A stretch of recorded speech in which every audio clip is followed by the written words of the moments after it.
Hello, everyone, and peace of Christ, all of you. Please invite your friends and join us tonight in this little study. I apologize, the mic have a difficulty, so I was fixing it. Today, our topic is about how Allah knows. I mean, this Allah is really so good. I mean, how He knows. You try to find out always how Allah knows, and you get confused about how much Allah knows. So today we have another what the Muslims claim it is a scientific miracle. Allah knows everything. I mean, we have to face it.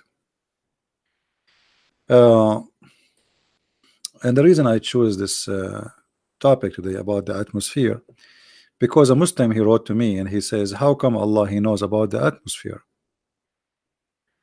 So I said, really, Allah, He knows about the atmosphere? He said, yeah. I said, okay, let us see if Allah knows really about the atmosphere. All those things we see in front of us, they are nothing but fictions and lies. But as long this Muhammadan, he choose for us the topic that he believed that Allah spoke about the atmosphere, then we have no choice but to talk about the atmosphere.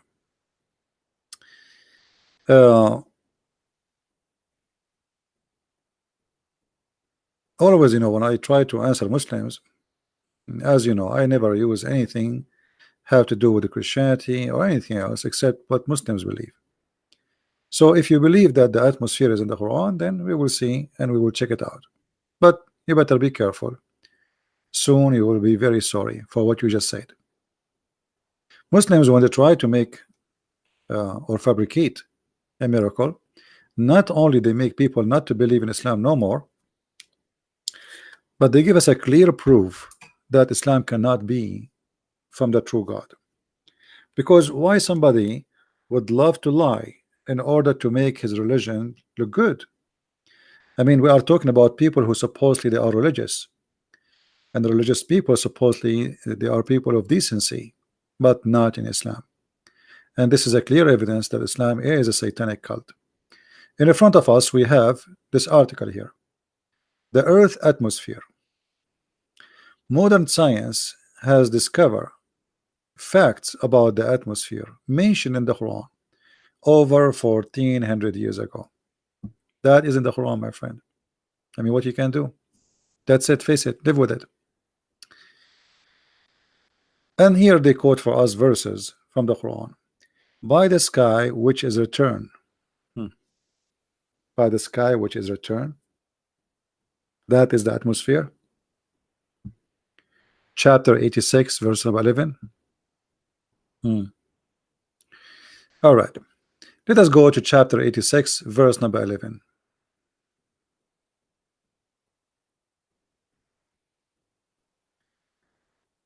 And see if the Muslims are being truthful or they are lying.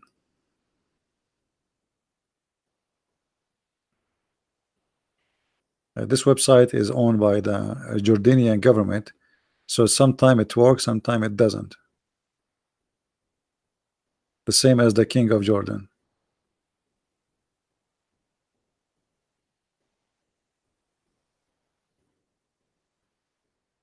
Well, look like it's not working. Okay, let's see different website. I know. What happened?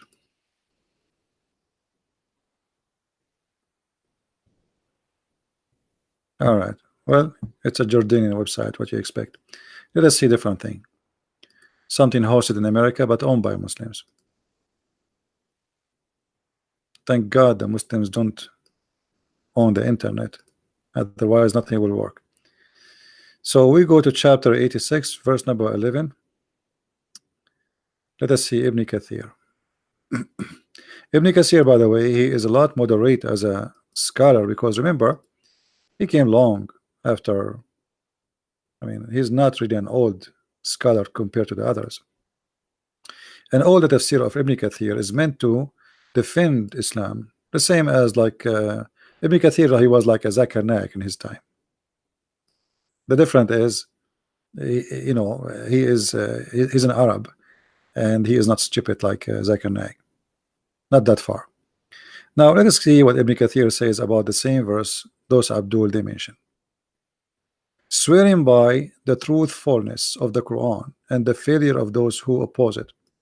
Ibn Abbas says Ar-Raja mean the rain. Guys, Ar-Raja mean the rain. By the sky having the rain, the cloud which give rains. Let us go back to the website. Oh boy, where is the page? Okay, all right. In first verse, God swear by the sky and its function of returning without specifying what it is return. In the Islamic doctrine, a divine oath signifies the magnitude. This is, you see, I mean, they just said that it doesn't say it's return what? No, it does. It does. Ar-Raja is the rain. I mean, you see how they lie? Just let it go back. This is Ibn Kathir. Ibn Abbas says Ar-Raja mean rains. So look how they made it from a verse speaking about the rain. They make it about the atmosphere. Can you believe it? So what Muhammad is saying, that the rain keep coming. This is why they call it the Raja. Like it rain and then later it can rain again, and later it rain again. That's why it's called Raja, like the coming back. But the Muslims, they try to find a connection between this and the atmosphere. So how we can do it? We have to fabricate our own meaning. And as you see, this is their own scholars, and this is how they understood it for 1400 years. Now, if we go back in the website,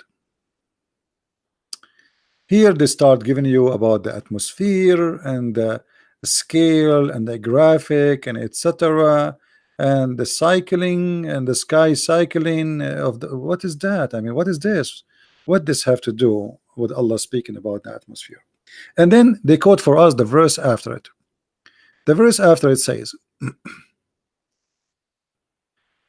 it is he who made for you the earth as bed, actually as bed, which means flat, and the sky as a ceiling. Chapter 2 verse number 2. Okay, why you did not quote the rest of the verse? Why the Muslim did not quote the rest of the verse? Do you know why? Let me show you why. We will go to the Quran and we'll check it out.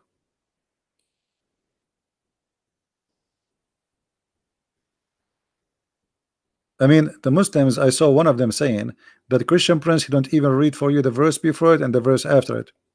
My friend, you can read 10 verses after it and 10 verses after before it, and still you cannot answer me. But here the Muslims, they are quoting even the same verse without quoting the verse. They quote a line. Look where they stop. They stop here. Why you quote only this?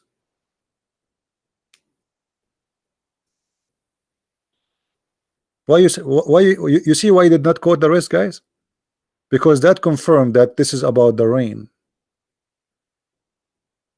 Because they want to try to convince you that the other verse is speaking about the cycling and how the atmosphere work, and then we find that this verse they are quoting is speaking about the rain, and that is not suitable for them, so they cut it off. But here, look at this.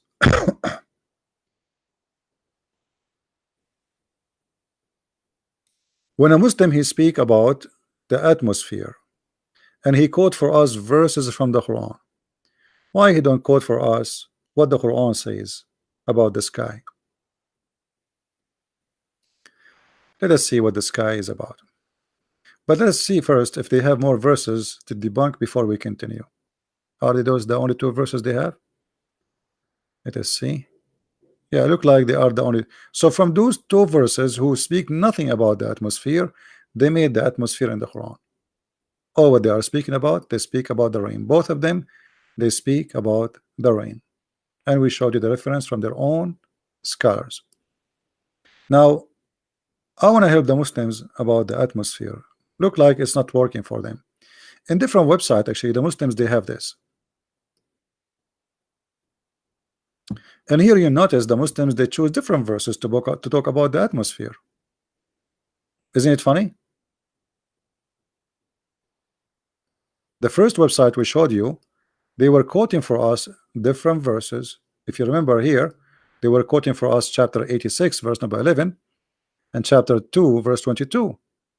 In this website, they are quoting for us chapter 2, verse 29, and chapter 41, verse number 11 and 12. What happened? It is He who created everything on earth for you, and then He created His, He directed His attention. Look at this. Look at the fabrication. His attention up to heaven, and arranged it into 7 regular heaven. He has knowledge of all things. Okay. So chapter 2, verse number 29 is speaking about the atmosphere. Do we have any Muslim in the text? He agree with that? Do we have any Muslim?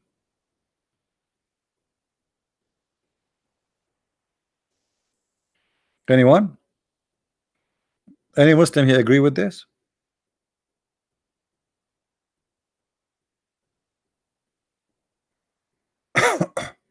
Who is a Muslim agree with this? Before we continue.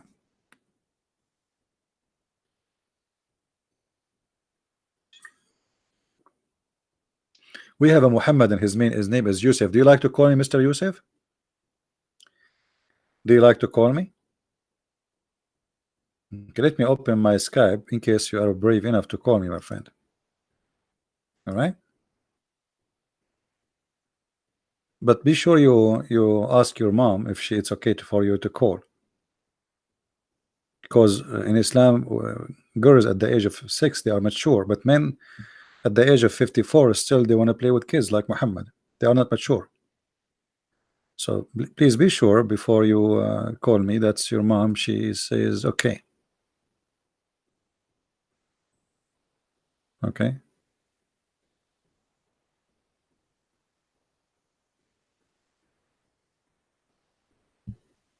All right, my Skype is open if you like to call me. Any Muslim willing to call me? All right, look like Muslims, they don't dare to call me. We continue. So look here at this fabrication. Do you see how stupid this is, the statement here? The Muslims, not only they showed us that the Quran is stupid, they proved to us that they are not decent to be trusted ever. Let us go to the Quran, chapter 2, verse number 29. And remember, here they are saying that chapter 2, verse number 29, and chapter 41, verse number 11, 12, is speaking about atmosphere. But let us read the article first before we go and jump into conclusion. The word heavens, which appear in many verses in the Quran, is used to refer to the sky above the earth, as well as the entire universe. Given this meaning of the word, it's seen that the earth's sky or the atmosphere is made of up 7 layers. This is what the Quran saying? Or the Quran saying that Allah created 7 heavens, that's it? This is all the creation. I mean, what I mean, disgusting how they lie. There is no shame. So now when Allah he says he created 7 heavens, he's talking about the atmosphere. But funny, they quoted for us chapter 41, verse number 11 and 12. But look here, chapter 41, verse number 11 and 12, they are not there. They quoted for us the verses really? No, they did not. Let us read together and see how we can get them busted. If we go to chapter 41, verse number 11 and 12, we will find the following. No shame. The atmosphere, right? Okay. This is verse number 11, and this is verse number 12. How verse number 11 and 12 they became so short in the website? While we see them here, there are many lines. Look at this. It's a miracle. Let us change the translation in case you don't like this one. We can take a different translation.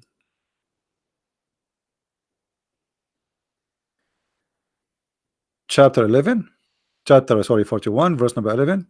Then he went, not he directed his attention, you liars, to the sky, which means he rose up to the sky, toward the heaven when it was a smoke. So there was no heaven, there is no sky. And it says to the earth, come both of you, willingly or unwillingly. And then he completed and finished from their creation as 7 heavens in 2 days. So the 7 heavens are the whole heavens, and it is not in the atmosphere. And look what happened in verse number 12. You notice here in verse number 12, they did not show us the rest of the verse. Did you notice why? Anyone notice why? Why did it not quote for us verse number 12? Where is verse number 12? They are saying this is number 11 and 12. This is not 11 and 12. Where is the verse? They cut it off.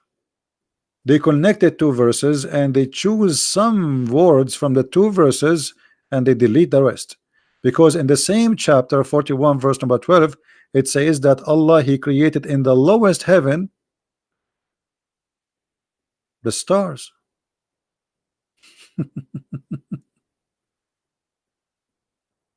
Do you see it? So look at these liars. In order to make this verse about the 7th atmosphere, they decided to cut off the verse, because the rest of the verse says clearly that we have 7 heavens and in the lowest one we have the stars.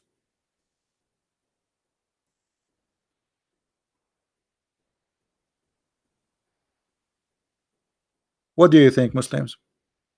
Why we lie in order to fabricate a miracle?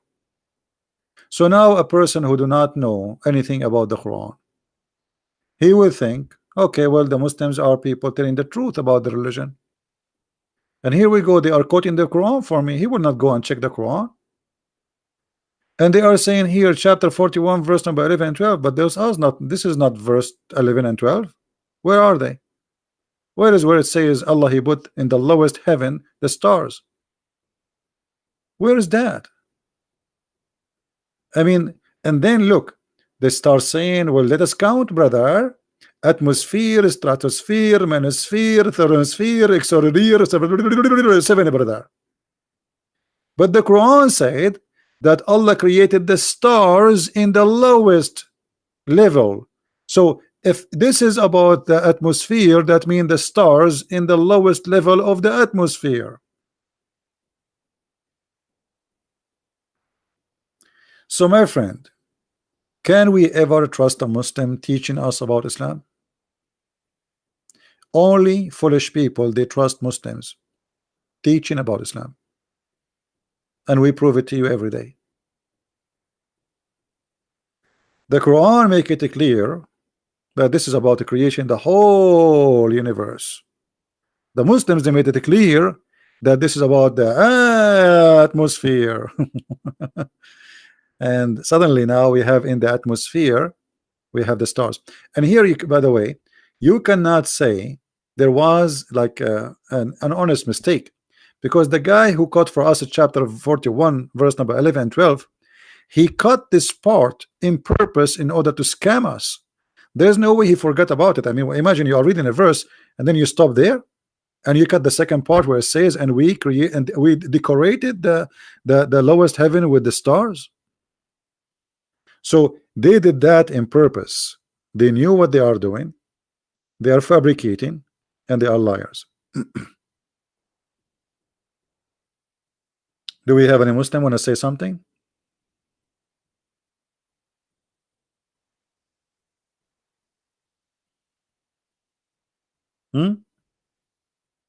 So here we notice that we have a problem with honesty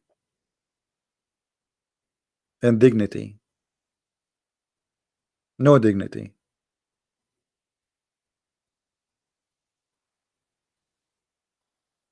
Ask yourself always, if Islam is a good religion, why the followers of this religion, they are lying to us, why they are fabricating miracles.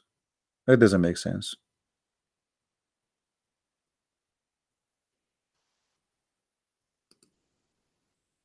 You see, I am a Christian. I do not need to lie in order to make you to believe in Jesus. You believe, you don't believe, who cares? I mean, this is your business. Lied for you for what? And why I want to lie? What for? What is the point? Hey! You know? Hey! What is that? And this is in Skype. I got a sound of that's a funny one. All right. I was wondering where the sound is coming from.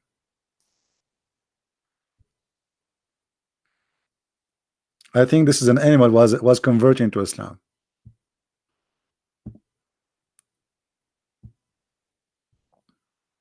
Any Muslim?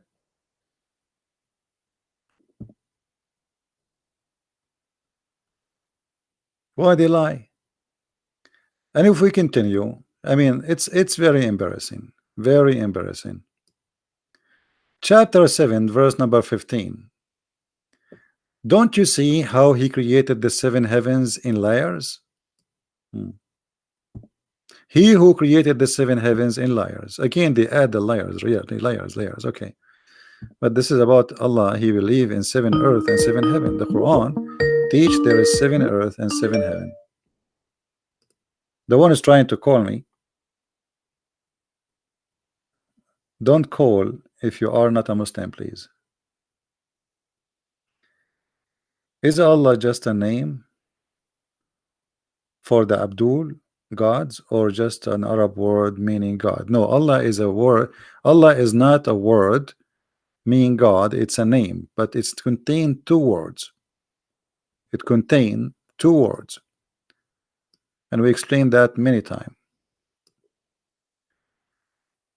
If we go, look like we have to explain it again and again.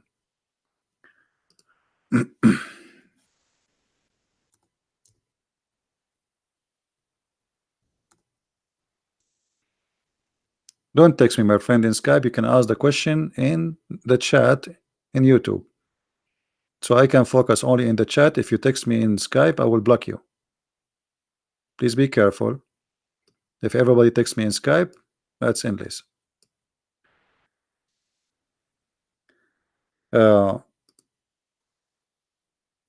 Allah is not a 1 word. It is 2 words.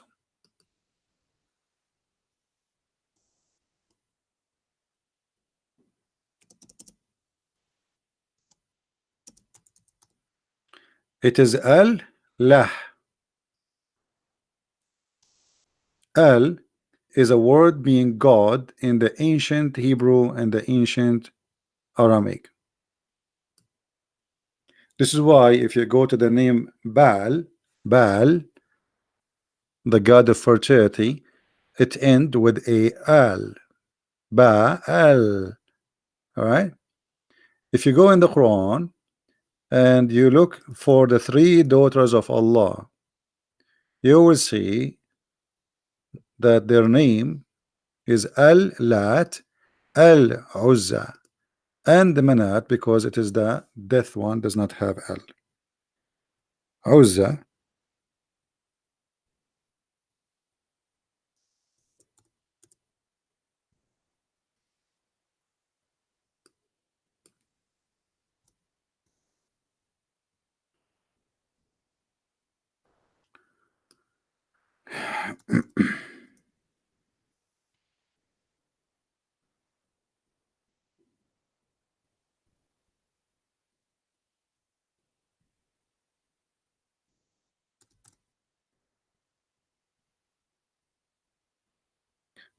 My keyboard have a problem. I'm looking for one.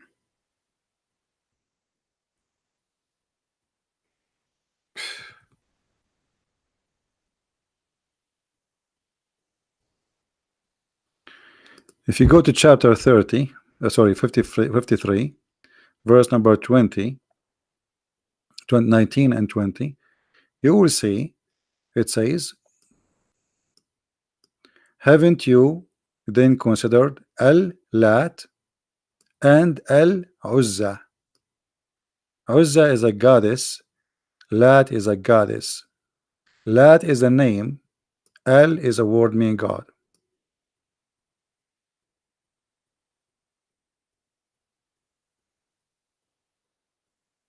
I do not need to call you after screaming. Don't force me to block you. If you have a question, post it in the chat. Actually, I will block you. Now, if somebody, an Arab priest, he used the word Allah because simply they live under the Islamic occupation for 14 centuries. In the Hebrew or in the Aramaic Bible, we don't have Allah. So it doesn't matter who is the donkey he used it. This is a donkey using the word. This is a wrong word. We should not use. But the Arab Christians, they are under the occupation of Muslims. You know, imagine if ISIS occupy you for 1 week. If they force you to say the name of your God is Dudu, you will say Dudu. Who dare? And this is what happened to those Arab Christians. So we don't believe in Allah and we have nothing to do with Allah. However, those who they translated the Arabic Bible, they use the word Allah replacing the word Jehovah or Elohim. Simply they are not decent, and it is political let us say agenda, hoping maybe the Muslims will let them alone. They are practicing taqiyya, which is filthy lie. We Christian, we should not practice taqiyya. Taqiyya is, it's mean you approve lying. So we lie to ourselves and we lie to the Muslims and we say, okay, we believe in Allah. That is a shame. We don't believe in Allah and we have nothing to do with Allah.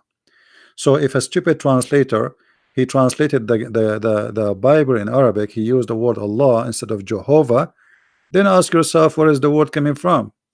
We don't have it. All right.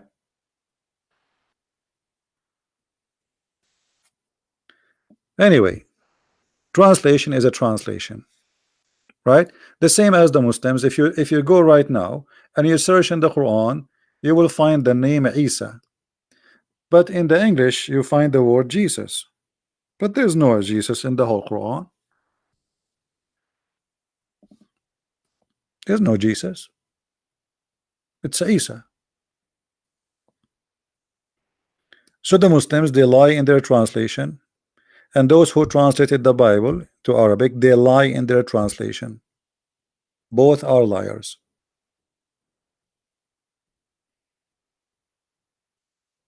All right. And I call them donkeys. Now, we get the first miracle in the Quran here busted today. If there is any Muslim feel like he wanna give me a call and show me a miracle which we did not or we cannot refute?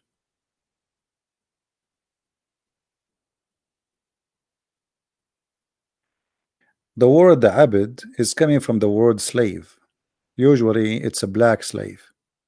So those who want to humiliate themselves, like, you know, you say Abdullah, supposedly you are making yourself equal to a black slave according to that, you know, mentality. And here you are not a slave of anyone except supposedly Allah. So you make yourself equal to a black slave.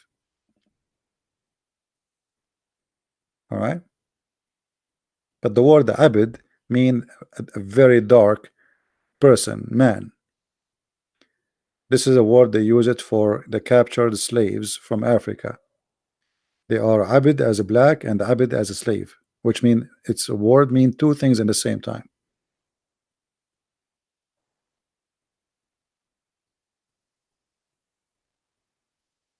No, this is not very hard. Anyone who give false translation, he's a liar. Why you are ashamed to say that the truth? Do we have Allah in the Hebrew? No. Do we have Allah in the Aramaic Bible? No. So where you got me this Allah from? Names should not be translated. Never. So you cannot replace the word God with the local word unless it is not a name. It is just a word, generic word mean God. And Allah is not a word mean God. It's a name for the God of the Muhammadan, which was before them the moon god. There's many words for God in Arabic. There's Rabb, there's Ilah, Ilah, Ilah simply. You see in the old Aramaic and Hebrew, the word al was God.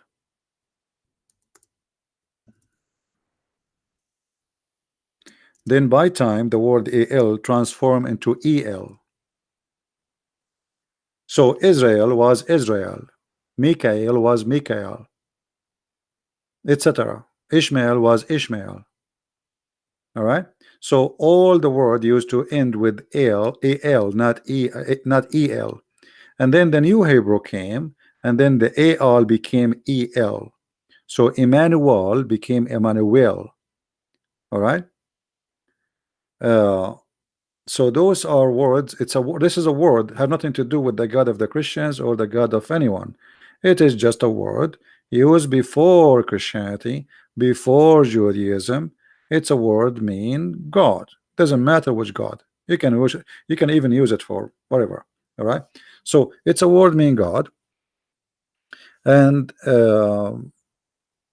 depend what you mean by it. That God is either true or false.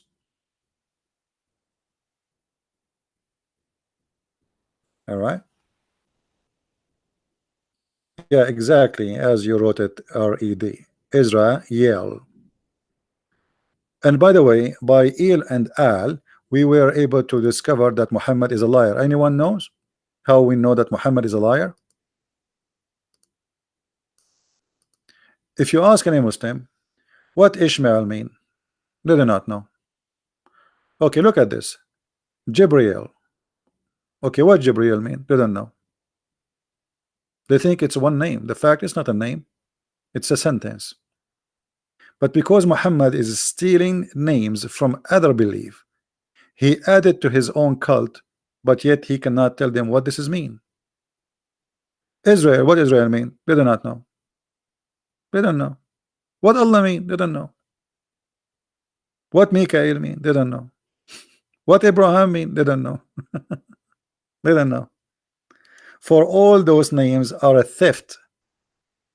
And when you are a thief, you know nothing. You don't know your God. Like imagine you are a thief. You stole a bicycle, or you bought a bicycle, stolen one, and the police stop you. Says, "Where do you get this bicycle?" I don't know. How much the bicycle? I don't know. So it is a theft, and this is why they know nothing. What Maryam mean? Look, all the names. What Maryam mean? They don't know. What Isa mean? They don't know. They don't know. They know nothing. For all of this cult is a collection of theft.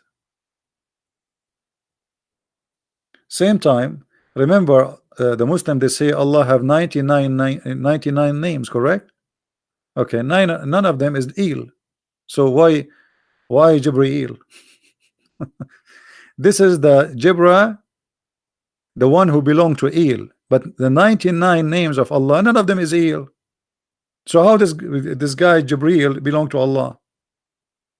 Israel, Mikael, Israfil, those that belong to the God El. Okay, who is El? There is nothing Islam El.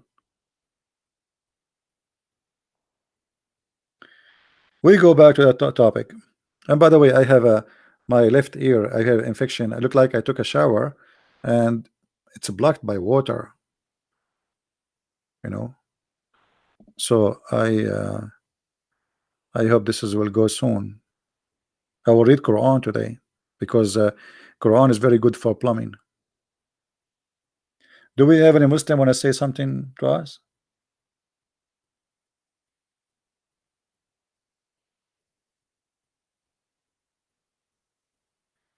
Yeah, you should not use the word Allah. Never use the word Allah. Allah is a pagan God.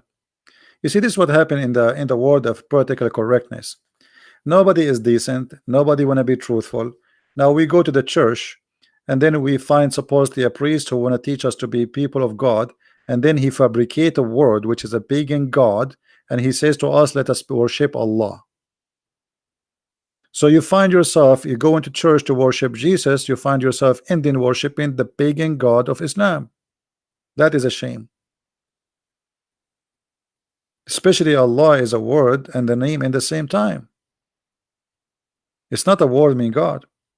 What the Muslim they say when they take Shahada, they say there's no God but Allah. They don't say there's no Allah but Allah, because Allah is a name. It's not a word mean God. All right. You open Bible topic. Everything about in front of us is a Bible topic. What you Muslims know about Jesus? Who is Jesus? Jesus is the son of Mary, and Mary is the daughter of Amran. Who is Amran? I mean, your God Allah, and his prophet Muhammad, they did not even have a certificate of 2 years study in a nursing house, not in an elementary school. Who is Mary, the daughter of Amran? Who is Amran? And then Moses is the son of Amran, and Aaron is the son of Amran. And then we find in the Quran it says that Mary, she is the sister of Aaron.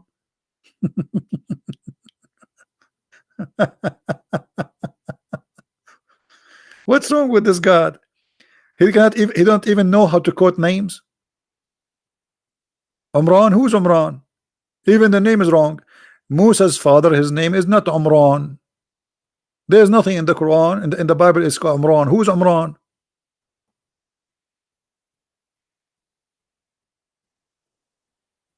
Do we have any Muslim who would like to give us a call?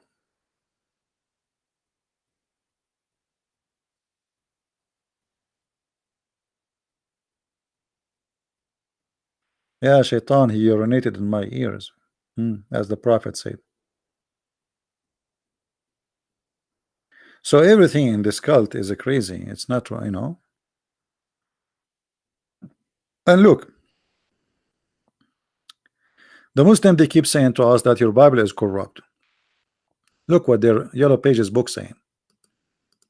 And when come to them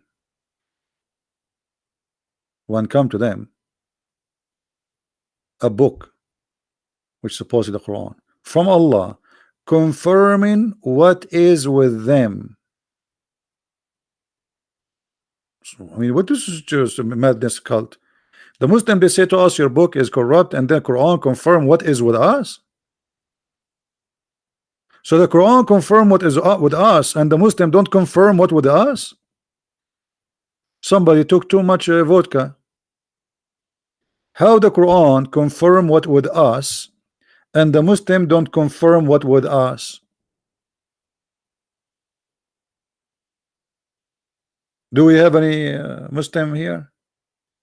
How your Quran saying that the Quran confirm what is with us?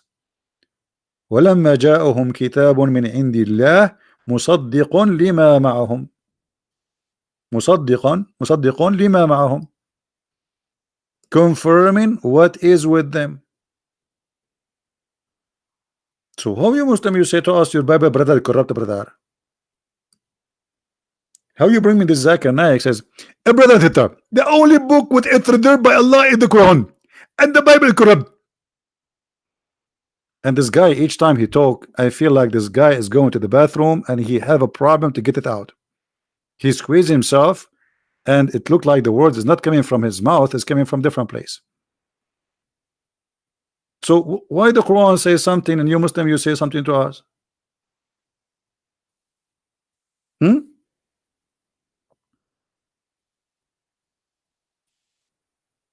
Hello?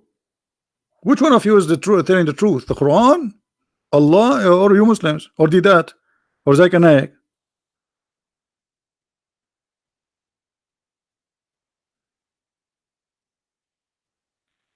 Hello? And you know, when Zakir Naik he speak, you will find like 10,000 Muslims, their mouth is open, like, wow, this guy is so smart, brother. I mean, this guy is unbelievable how smart he is. And I cannot forget when a woman, an Indian woman, she asked him, why in Islam there is no woman, she is a prophet. That is what really hurt. I mean, this is a shining moment for Zakir Naik. I mean, his intelligence here was shining. If you look at the girl and he said, sister, first of all, let me confirm to you that in Islam we don't have a woman, he the prophet, and there is a logical level for them. If a woman to become a prophet, they have to do wudu. And if you do wudu, they have to wudu. And they have to pray in the front of the congregation. And if they pray in the front of the congregation, the Muslim, they will lose their contention and they will not look at Allah and the believer. And they will look at her ass. Translation: if a Muslim woman, she became a prophet, she will pray in the front of the Muslims and she will bend over and the Muslim will look at her ass. And they will lose their prayer. And the Muslim like, Allahu Akbar, wow, Allahu Akbar, brother, this guy is so good, brother. That's the reason. The ass of a woman is the what preventing her from being a prophet. May Allah ask you. Actually, there's a hadith about a bunch of guys. They came to the caliphate and look supposedly they are decent.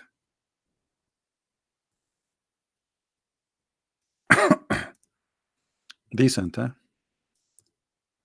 Between two brackets.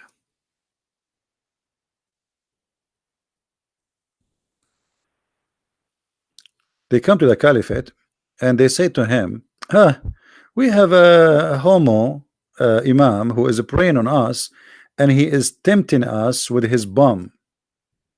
Read carefully. A homo imam. Look, they came to the caliphate. This must be a big issue. And they said to Uthman, you are the chief of all Muslims in general, and you see what is befallen you. We are led salat by a leader of fitna, temptation, affection. Oh my God. Oh boy. Muslims get tempted by a Muslim man. A true believers, the companion of the Prophet, they are tempted by the ass of a Muslim man. And they are complaining that he is tempting them. But hold on. If they are not a bunch of gays themselves, why they are tempted by an ass of a man? Correct, guys? Those who they are complaining, how a gay imam he can tempt you unless you are tempted, which means you like it.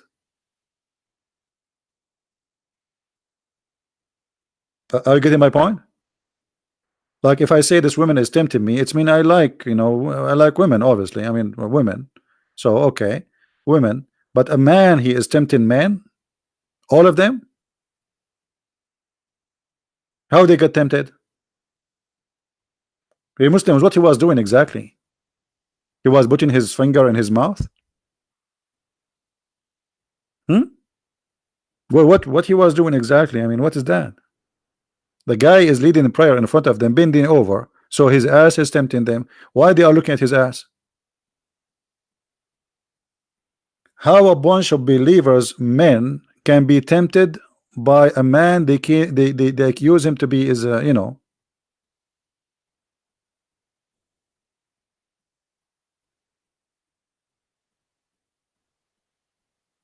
Any Muslim?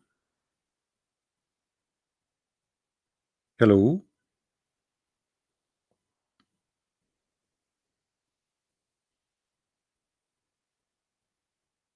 Obviously they are a bunch of you know, all of them, they are the same equality, and now they are coming to the caliphate trying to say, oh, we are not like that, but they are. And then the caliphate, he says, so what? Do pray behind him. And then they said, look what they said at the end, because the caliphate, he says, still pray behind him. In our opinion, we should not afford salat behind a effeminate person unless there is no alternative. So the caliphate, he says, you do it. You still have to do it. Tempted, don't tempt it, I don't care. You do it.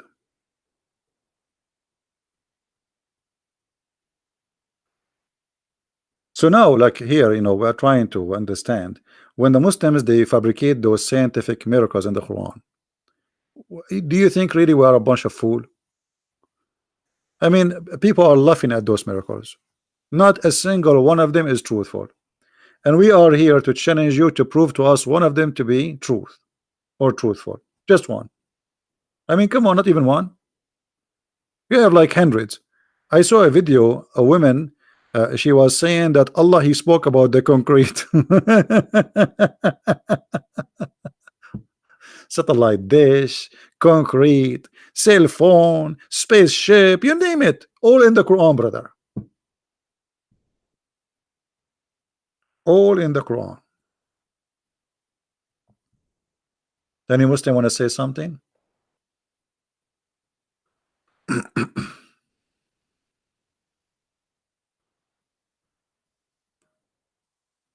Any Muslim want to say something to us? Yeah, spaceship. When when you are desperate, you fabricate anything to convert people to your cult. If you go on those website,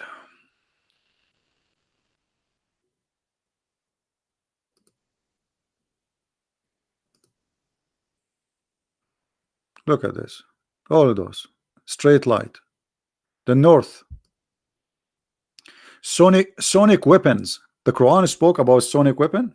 Oh boy, I don't want to read this one. This is very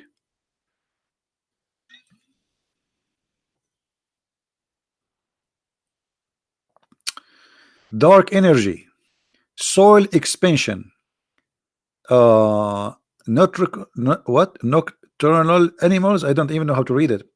Earthquake, subduction, fault lines, the crow, the moonlight, the rocks cracks. Even the rocks cracked in the Quran. Fresh water, armor, even this one in the Quran. Hold on, this is new. I want to see this one. Sorry guys, I cannot resist this one. Don't you want to see the tank, the armor? Come on, we have to see this one. I mean, this is serious here. I like Star Trek and I like war movies. I want to see this one. This one will convert me to Islam. I did not see this one before. This is a new one. Okay, let's read together. This is the first time I see this. And look, they have a tank for you there. I mean, this is in the Quran. Like, what's wrong with you people? A copper is a commonly used in an armor person, a high exclusive anti-tank heat warhead. Oh, okay. And now they explain to you how the missile work. This is all. And look at this. Look at this. Even they have a graphic how this work. Okay, and what this have to do with the Quran? Oh boy, this is in the Quran.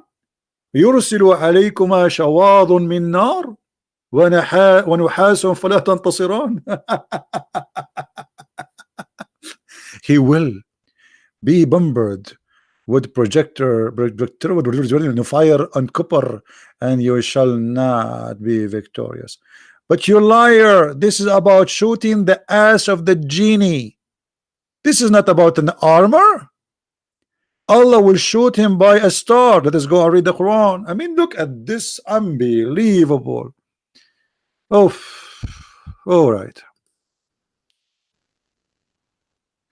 See how they fabricate what is funny in fiction, which is not even good for cartoon. They make it about science. Here we go. Chapter 55, verse number 35. Read the verse before it. The verse before it explain what he is talking about. The God of Islam claim that human and genie, they cannot go out of the zone of the earth, which means they cannot leave the earth. And if you try to pass, Allah will shoot your ass, Mr. Genie, by flame and fire, molten brass. Do you see it?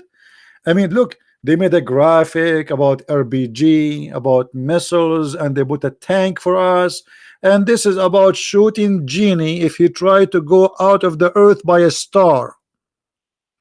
In different verse in the Quran, it says the following: not by missiles. The missiles are stars specifically.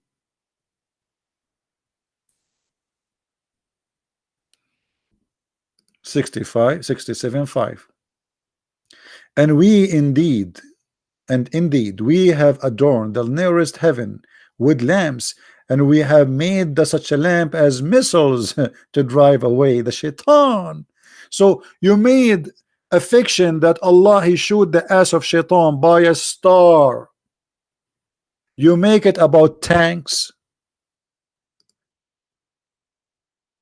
This is what Allah is talking about. He is shooting RPG. He's shooting a star.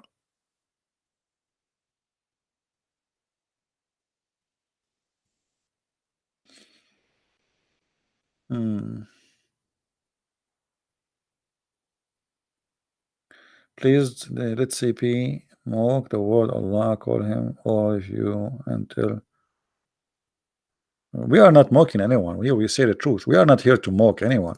We are just sharing the truth. If sharing the truth is a mockery, this is your business. We are not mocking. We are just getting liars busted. Look, what is fiction? They make it about tanks, science, degrees, brother. It is a brother. Contrary to popular belief, heat rarely reach about 600 centigrade, brother. What would this have to do with the verse? This verse is about shooting the ass of shaitan if he tried to spy at Allah. Have you ever heard of a shaitan spy at Allah? Yes. And not only that, these verses here prove Allah to be a false God, because Allah he claimed that nobody can leave the earth, and already we are out of the earth. If you try to leave the earth, Allah will shoot your ass by a star. He challenged not only the genie, he challenged the ins, which mean the human, and genie. So, O assembly, O jinn and mankind, you have no power to pass the zone of the sky and the earth. Then pass. And how the Muslims explain that? They say nobody can go to the heaven except by the will of Allah, and this is only for angels and prophets. Yeah, the shaitan, they spy at Allah. Like what happened in the like Trump and the Russian. But don't tell that to the Democrat, because now they will accuse him that he is working with the genie too. Like they will add to the Russian story the genie. In the Quran made it clear that shaitan he tried to spy at Allah. Right? And by the way, this is proving to be true. True story. Chapter 15, verse number 18. It says the following: except the devil, brother, who tried to steal hearing from the sky. So when the devil he tried to steal hearing from the sky, Allah shoot his ass.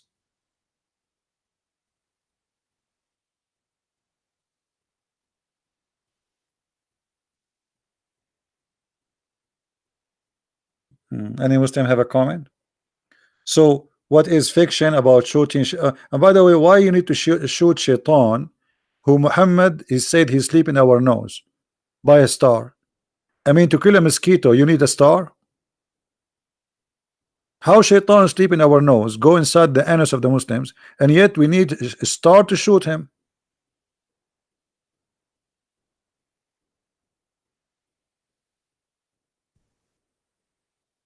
Any Muhammadan? Isn't it Muhammad says don't do yawn because shaitan he jump in your opening in your mouth?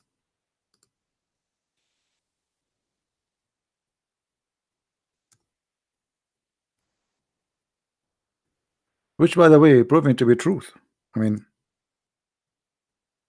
absolutely proven. I mean, science. All of those things is scientifically accurate.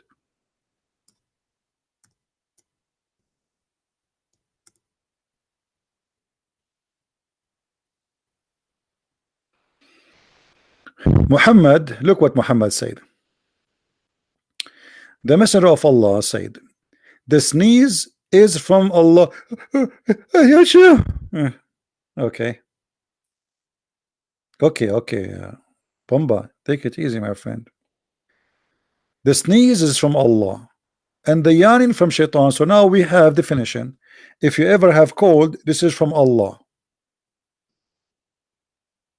Not only that, Muhammad, he says, Allah, he loves sneezing. He loved those who sneeze, actually, to be more accurate. And yawning is from shaitan. This is, by the way, proven to be scientifically accurate. And then Muhammad, he says, so when one of you yawn, let him cover his mouth. And by the way, I saw an article about this part. Look what the Muslims they do. Allow me, please, allow me to do something here. Can you allow me to do something, please? Okay, let us do this.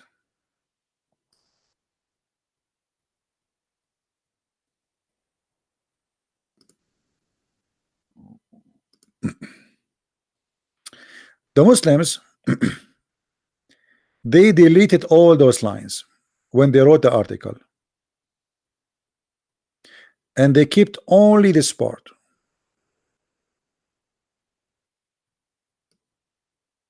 So all this part here is deleted. So they let only from this whole art, the whole hadith, only those lines. So when one of you yawn, let him cover his mouth with his hand. And the article title, as I remember, it was the Prophet teaching us how to fight bacteria. How to fight what? Bacteria. So the Prophet here was teaching you how to fight bacteria, how to stop spreading disease. Really? The story is about shaitan jumping inside your mouth, and he will laugh at you like you start yawning. This is what they make it about science. They delete everything and they keep only this line. And when you read this line, okay, the Prophet says, when one of you do yawn, cover his mouth. Sound good, but they will not show you the rest. The rest is, and this is the truth here, so one of you yawns, let him cover his mouth with his hand, for when he says shaitan, laugh from inside his hole. I'm laughing now. The shaitan is inside my mouth now. I mean, do you see how they fabricate? The guy, he says cover your hand for a reason, they make it for different reason.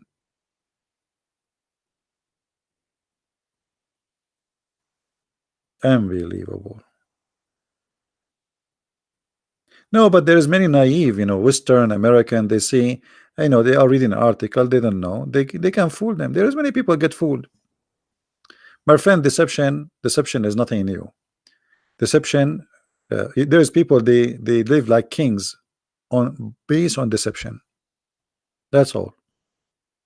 There's things you do in your life every day because people, they fool you. They make you buy things you do not need.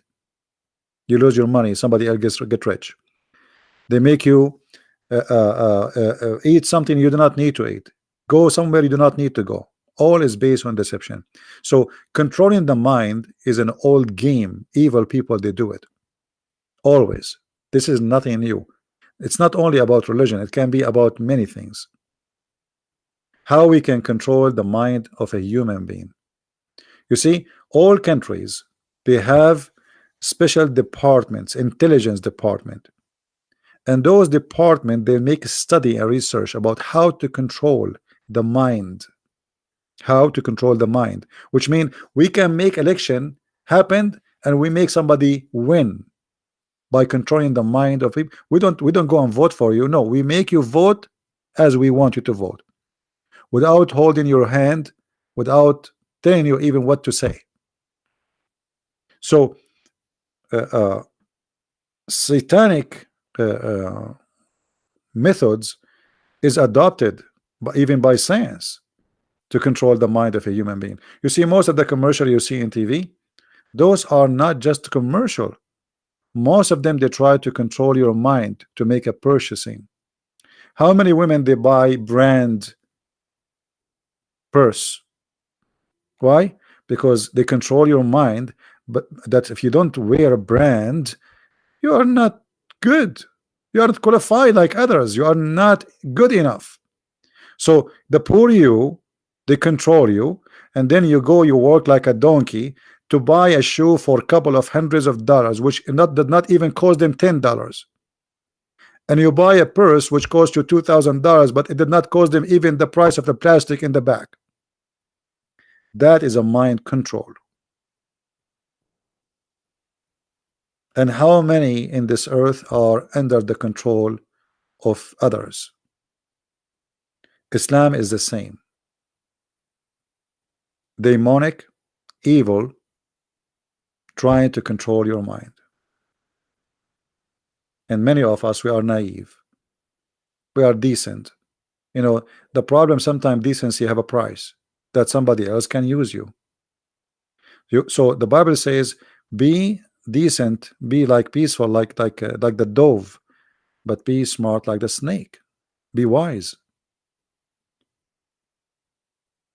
When the Muslims they made those articles, they knew between those there's many naive, and we can fool them. And this is what we are doing here. We are trying to fight your, you know, your ignorance about this cult, so nobody can fool you.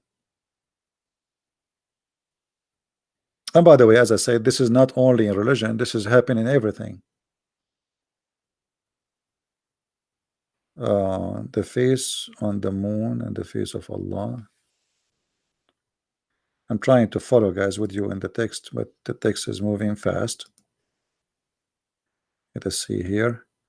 Face of the moon and face of Allah. Now we know that the shape, what shape he have to comes a moon with a... All right. So do we have any Muslim want to say something to us?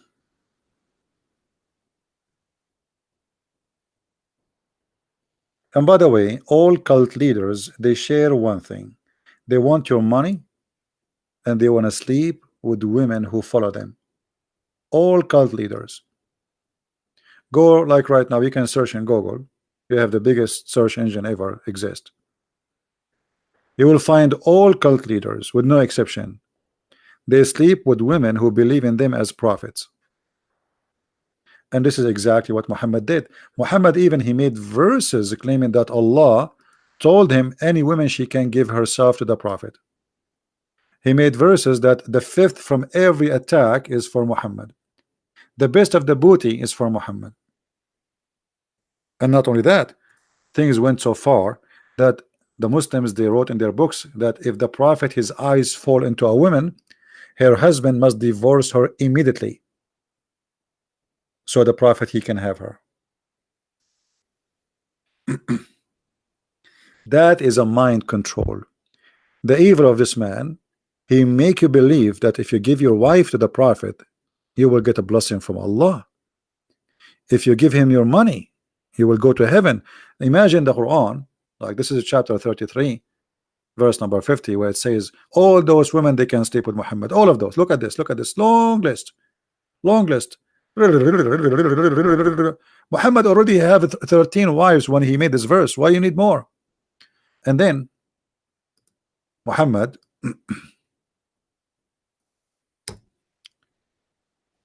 he go far with his madness that you cannot, if you want to go to Allah, heaven will give him a loan. I mean, have you ever heard of God he need a loan? And if you give Allah a loan, Allah will double it for you and he will forgive your sin. Chapter 64, verse number 17. Isn't it obvious that this guy is a scam? So if you are rich, you go to heaven. You should give Allah, give Muhammad the money. Okay, you have a corner lot in the heaven.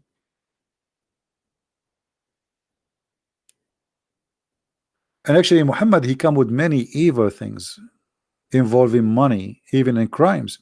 As an example, I don't know if you heard the news that there's a man who killed a journalist, I think in Kuwait, and they negotiate with the family of the victim, and the family of the victim accepted $33 million blood money. This is Islamic.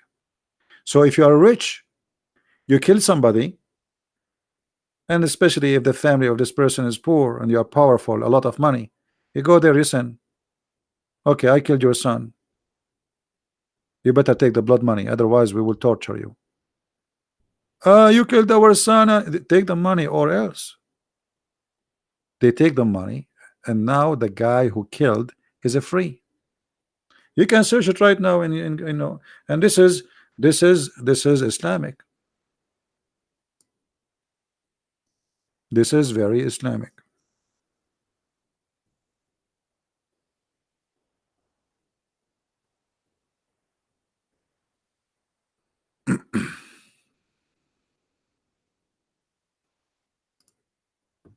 Extremely Islamic. Blood money. You kill somebody, you kill your neighbor, okay. His family, they are the inheritance. Go, says how much money you want.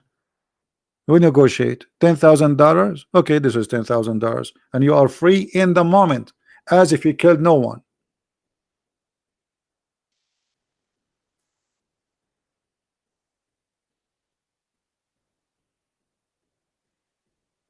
And imagine the guy, he killed a journalist in TV, famous one, and he is rich.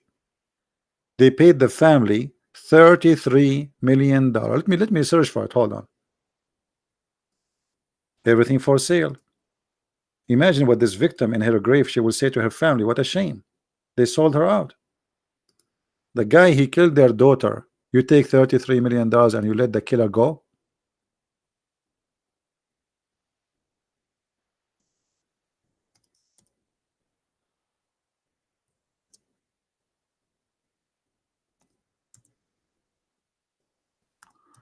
I'm searching for the news.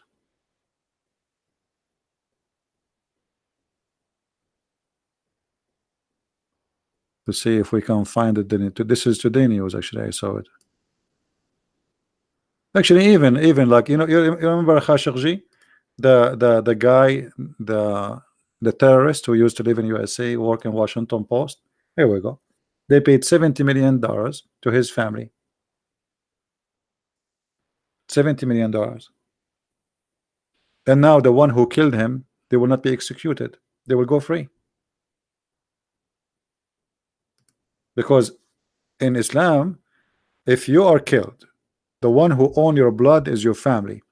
If your family accept money, the killer is free.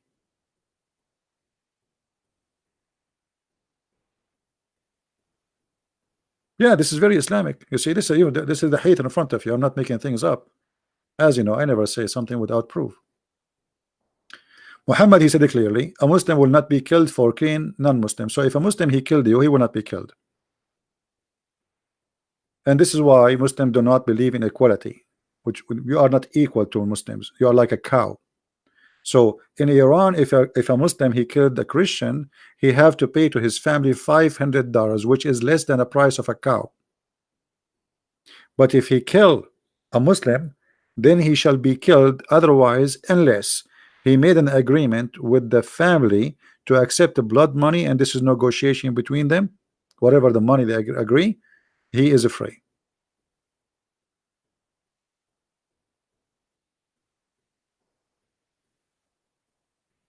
And if you are a rich person and you have a lot of men, the one who can pay $33 million, I mean, can you imagine? The one who can pay $33 million, he can hire how many men to kill the rest of the family? So they can threat them, they can etc. accept the money we will give you, or else. Right?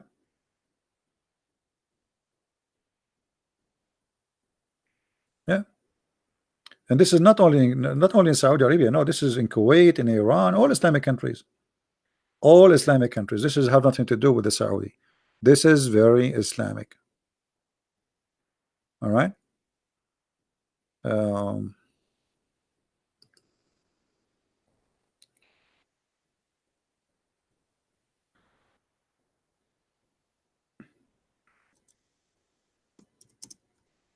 I'm trying to find the news.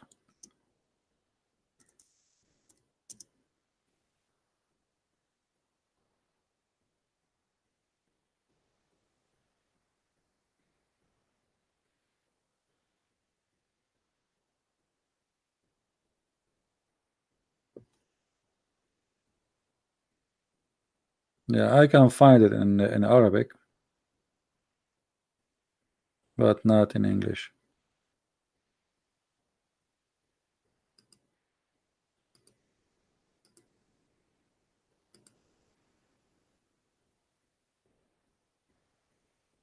Yeah, here we go. I found it in the BBC, but in Arabic, not in English.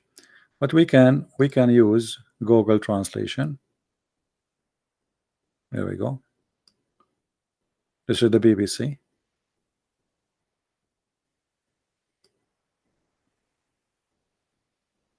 This man, he killed this woman.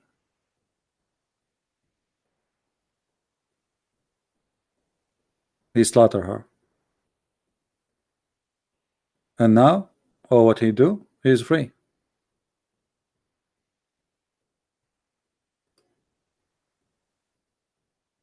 You can murder as much as you want, as long as you have money.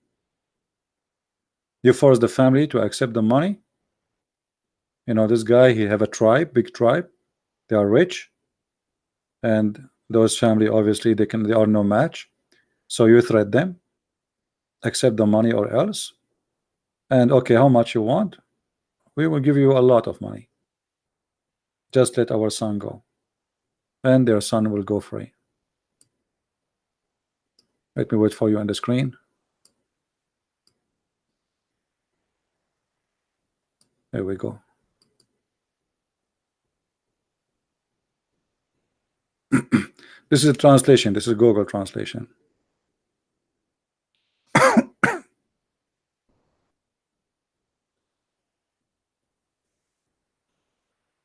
He killed this woman.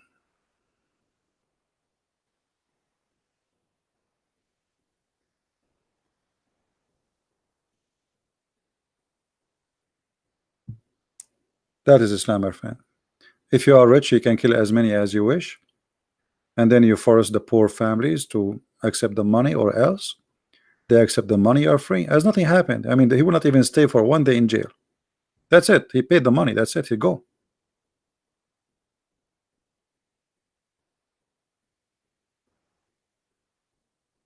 Yeah.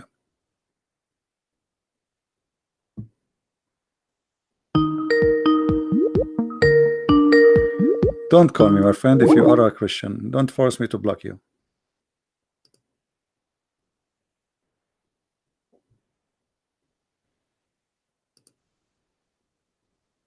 Don't call me unless you are a Muslim. You just cause yourself to be blocked.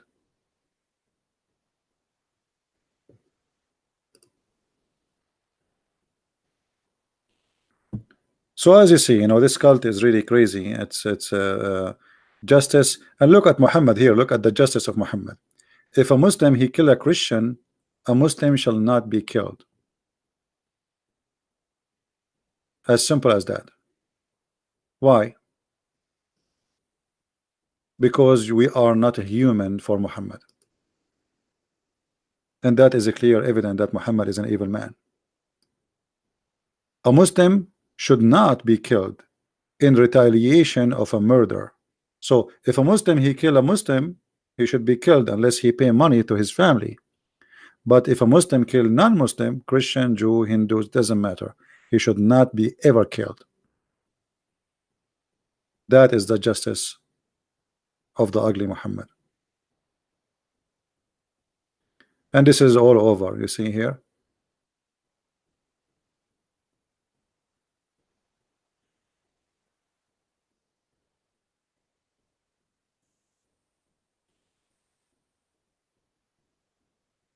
Any Muslim want to say we are lying? As you see, we show everything in the screen. Everything we have is in the screen. We don't make things up.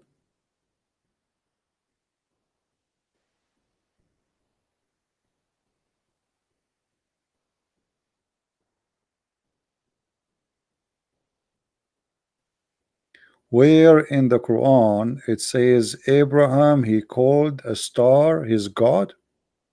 He did not only call him his God, he called the sun Akbar.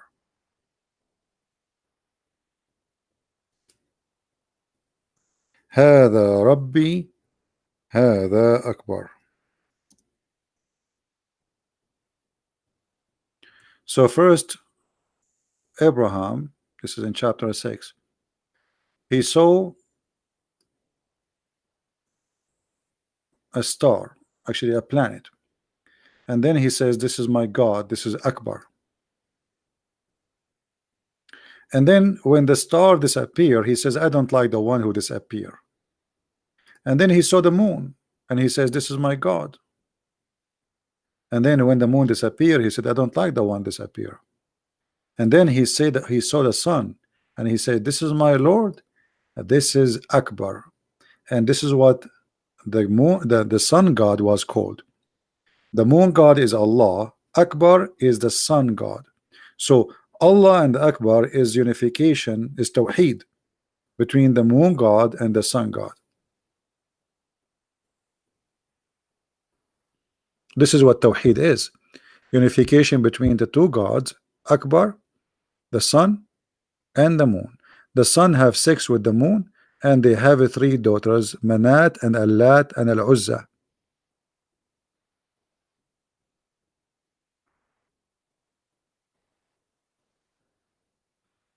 Any Muslim? If there is just one section in the Quran that's good or believable, my friend, I find the Quran from the first page to the last page is a comedy and stupid. What you can believe about it? You see, even if sometime a liar, he might say something truthful, but doesn't make his story acceptable. You know what I mean? Like, as an example, Muhammad, he says Jesus is born from a virgin. Okay, but still he's a liar. So we cannot say we will take a line. This is what the Muslims do. The Muslims, they take a line from the Bible and they try to play with it, and they try to make it fit with their propaganda. No, for us, we reject the whole book. It's a stupid book. All right?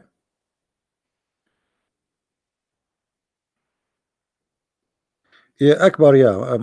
Yeah, you know, like you see the Al-Makkah, this is where the Al-Makkah is coming from, is the temple of the moon god.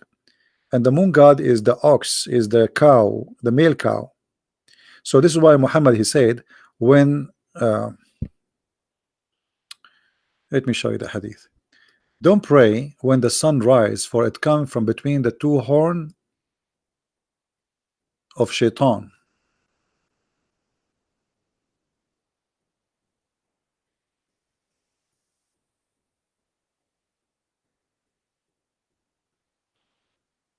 Look here, there is no translation. But when the sun rises, refrain from the prayer, for it rays from between the horn of the devil. The horn of the devil.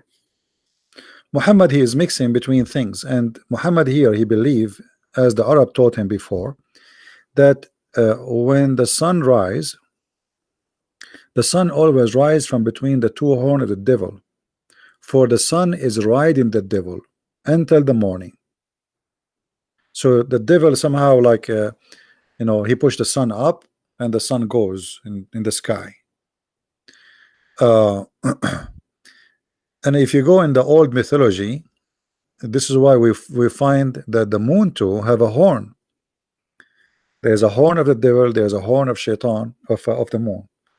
The crescent moon, is the horn of the moon god.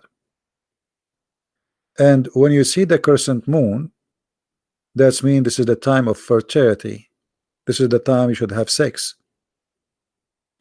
So those who worship Baal, they believe that when the moon is a crescent moon, that's because the god of fertility now is having sex. He's putting his horn up like he is horny.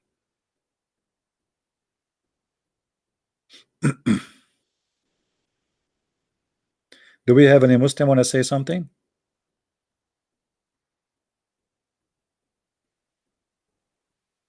Yeah, actually, you remind me, as long as we're talking about this, the Quran speak about 7 earths. Allah, He created 7 heavens and 7 earths, or earth.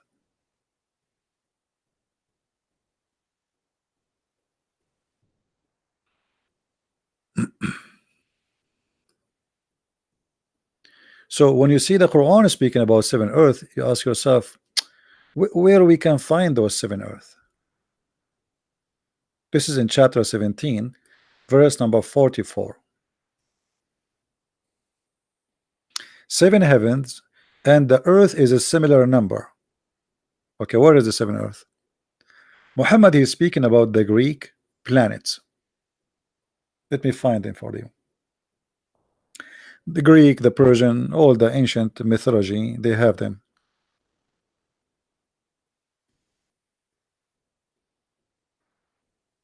Give me a second.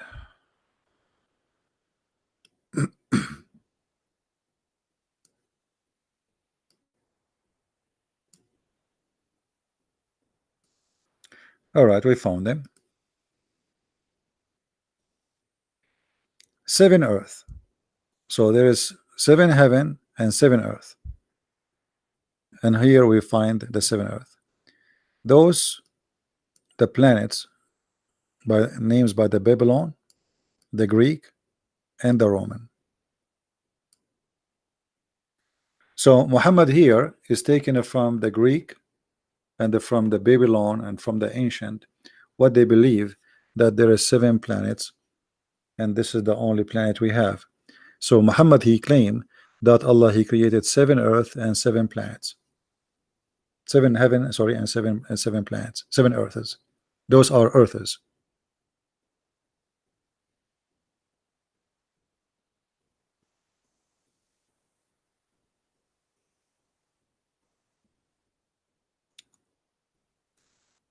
This is what I believe he's talking about.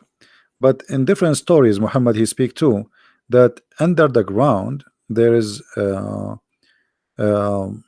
jail, there is a floors for Allah to put the devils and shaitan there. As an example, Allah, He jailed the shaitan in Ramadan. Like now it's Ramadan. All right. So according to Allah, according to Muhammad, shaitan is now in jail. So who's killing Arabian these days? If shaitan is in jail. So Muhammad, he claimed that in Ramadan, Allah, He put the shaitan in jail under the ground.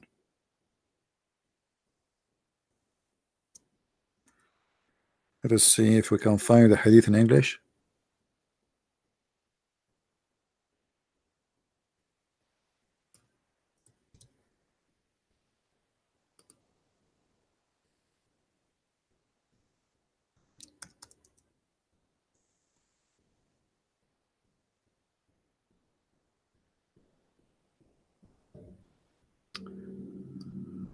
All right, let's see.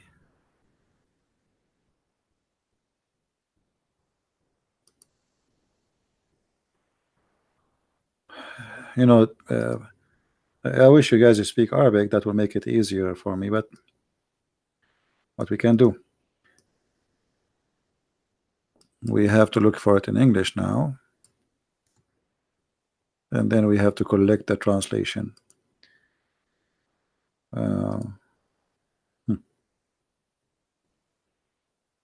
I can't even find.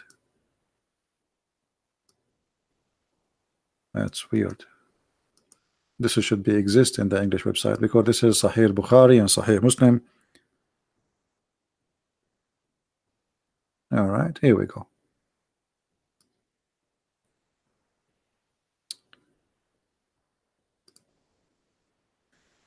Muhammad, he said that when Ramadan comes, the gates of the garden are opened, and the gate of the fire are locked, and the shayateen are chained.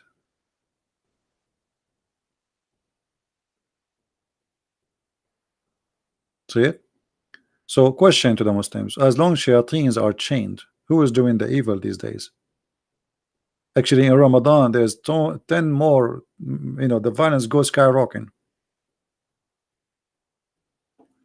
The Messenger of Allah said, the first night of the month of Ramadan, the shayateen are shackled, the jinn are restrained, the gates of fire are shut, such as no gate among them would be open. The gates of paradise are open, such as no gate among them would be closed. Do you see it?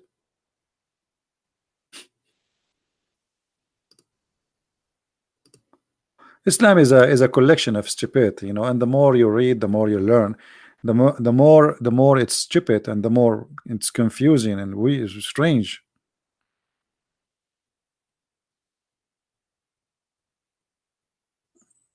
Do we have any Muslim feel like you want to call us?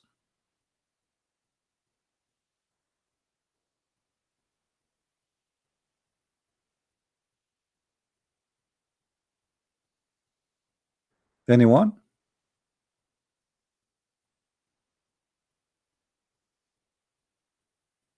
If you remember, Muhammad, when he tell the story about Sulaiman at the end of the movie, he captured Shaitan, and he put him in the chain, and he put him inside a rock, and he closed the rock by copper.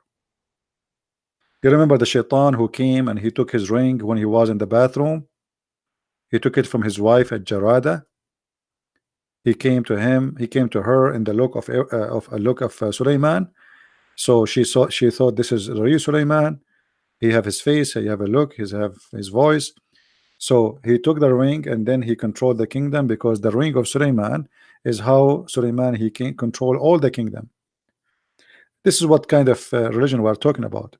A religion believe that if you wear a ring, you are the king. So if you watch Harry Potter, we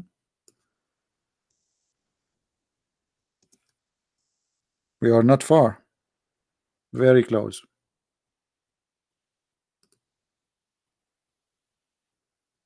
The ring. You remember the ring? Yeah. The ring of Sulaiman, the Lord of the Ring. So Sulaiman was the Lord of the Ring, and this magical ring can control anything.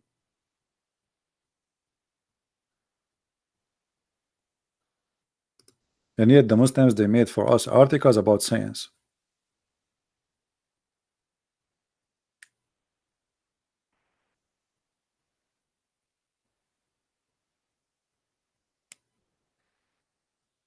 No, Sulaiman, he was not a Captain America. Sulaiman in his time was like God on earth, because according to Muhammad, he have a flying carpet of 600,000 chairs. All his kingdom fly in the top of the carpet. He have three armies, one from a human, one from genie, and one from birds, which mean chicken, ducks, you name it. He understand the language of the ants. He understand the language of the birds. I mean, even the Quran says that genie, they die, the shaitan, they die for him to get him jewelry so he can get rich and richer and richer. I mean, this is in the Quran. This is not like hadith. They can say, oh, this is weak and this is strong. Chapter 38, verse number 37. In verse number 36 is speaking about his flying carpet. So the flying carpet, he controlled the wind. He have a carpet which fit for hundreds of thousands of people on top of it, and all his animals, all his kingship equipment. And then he ordered the wind to carry the carpet, and he fly a distance of 1 month. And then he have control of over the shaitan, Satans. And what they do for him, they dive and they uh, they build for him palaces. You know, this is Quran. This is not Hadith. They cannot say we are. You know, and some of them, here we go. You see here the same, and some of them they are in chains. So Suleiman, he have some genies working for him. Some genies are diving. Some genies are building, and not only that, not only they build for him, they build and even they decorate his buildings with the statues. But all of us, we knew Muslims, they claim that Allah, he forbid his statues. So how Suleiman is a prophet of Allah, and they built for him, you know, palaces with the statues. Look, see here the translation, the word statues disappear, but in Arabic it says tamathil. If you change right away, if what what images passes, change the translator.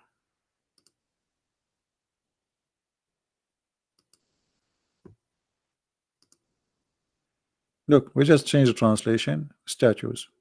See,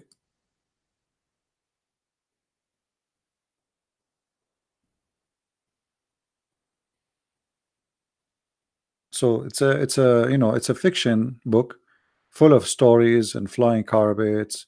And then how the wives of Suleiman, they find out uh, that this is not their husband, because the shaitan, he's so good in sex. You know, he can sleep with all of them non-stop. So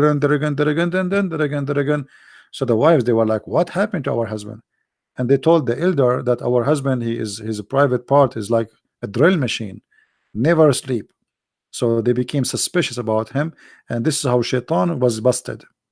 And if you read the verse after it, actually, you will see here it says, even when Suleiman, he passed away. Anyone remember the story? Suleiman, he passed away standing, holding his staff. All his kingdom did not notice that he is dead for almost a year. Why? Because he's holding his staff. Hello. And then how they notice? The ants, the termite, they ate his staff, and the staff broke, and then he fell down. And this is why this is a miracle from Allah. Suleiman, he died before time. Look like Allah is not in control of the timing. So Allah don't want them to know that he's dead. So what he did, he made him die when he is standing. So nobody noticed that his, imagine you people that are coming to your room, talking, coming out and standing. Why? Because you are holding your staff, but you are dead. And then the termite, they are eating the staff. And then after like whatever, you fell down, and this is why how they notice that you are dead. And this is a chapter 34, verse number 14. Let us see if this website work now.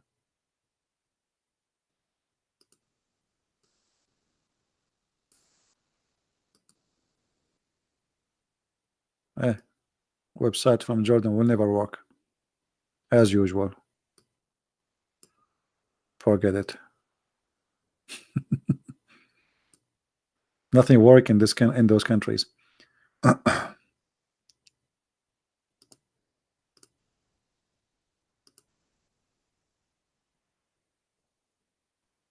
Okay, here we go. This is Ibn Kathir. This is Ibn Kathir. Let us read for you. Let us see if we can zoom in the text.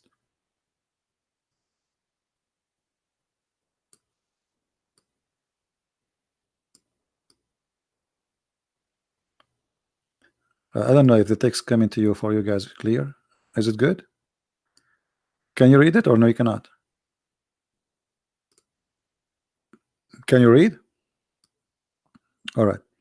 Nothing informed them, the jinn, of his death except the little worm of earth which kept slowly gnawing away his stick. So when he fell down, the jinn saw clearly that he had known the unseen. Well, I mean, that's stupid. The termite, they ate his stick, and this is why they did not notice that he is dead.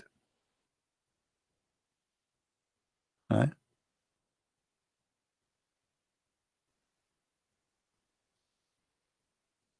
Have you ever heard of a stupid? This is Islam.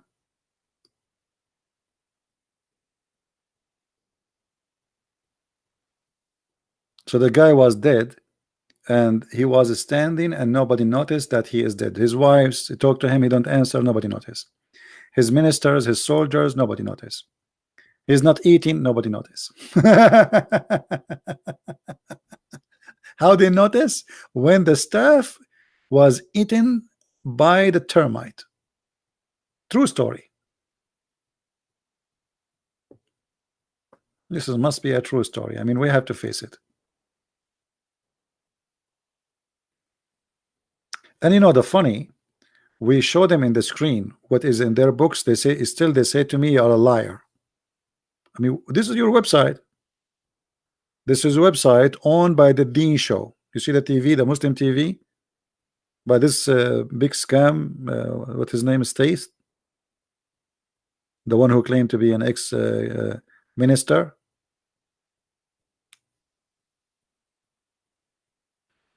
This is your website. This is Ibn Kathir. This is not me.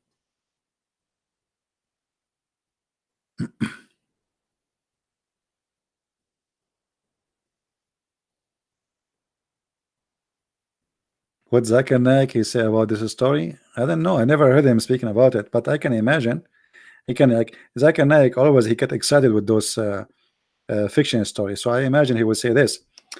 And one of the miracle of the Prophet Suleiman, that when he died, brother, Allah don't want him to be known, and Allah he made him die standing, and he was holding his stick. And as you know, the stick today it can be made from aluminum, but the stick in the time of the Prophet Suleiman it was made from wood. And the termite they tried to eat it, but they were eating it slowly because it was treated with chemical, and this is why they could not eat it right away, because each time the termite they eat from it they start vomiting because they're chemical, but because still there are a lot of them, so some of them they die, some they start vomiting, and some of them they get sick, but still the termite is the termite, and they will do what they do. And then at the end of the day, brother, after a few years, everybody discovered that Prophet Suleiman was dead, and thank you Allah.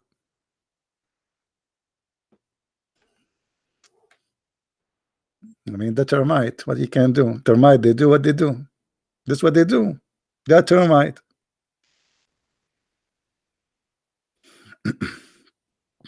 Usama, you want to call me? Give me your Skype. Give me your Skype, Usama. I will call you. Give me your Skype.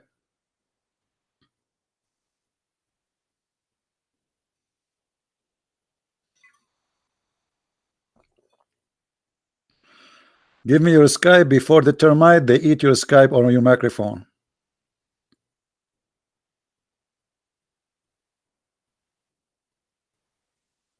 Once I was like, this was in chat room, and a Muslim he told me, I don't have a microphone. I said, can you take the microphone and answer me? He said, I don't have a microphone. I said, take the mic. Okay, swear by Allah that you didn't have a microphone. So he took the microphone. He said, I swear by Allah I don't have a microphone.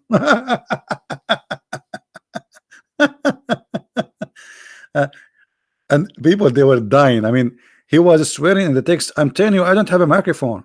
I said, okay, I understand, take the mic so we can believe you.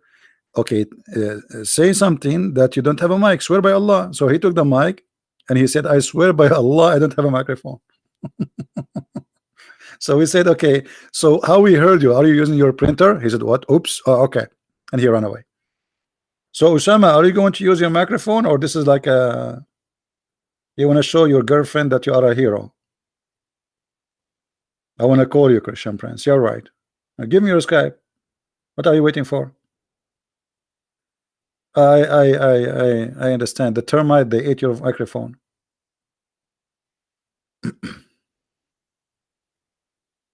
Did the termite eat? You know, Osama, I'm afraid the termite they might eat something else. Not only the staff. Be careful, my friend. I mean, especially if you have a wife.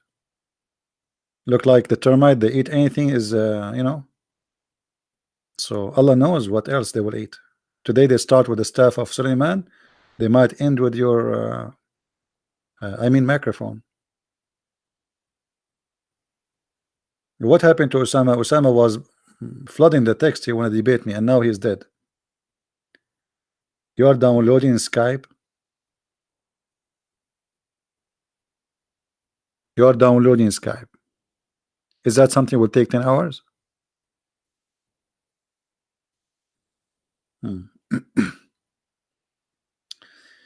Anyway, so as you see, you know, Islam is a collection of fairy tale stories, stupidity, and you know they want you to believe in this. I mean, how foolish a human being can be to believe in this garbage. Thank God I don't have termite in my house. I come tomorrow, I might not find my computer, and you guys, you will think I'm still alive. Why? Because I'm standing and my microphone is open. They ate the computer but not the microphone. And when they eat the microphone, they will notice that I am dead already. I mean, who can believe in such a story? You Muslim, what's wrong with you? How you can believe in such a story? A man is dead, and now he is dead standing. He dies standing.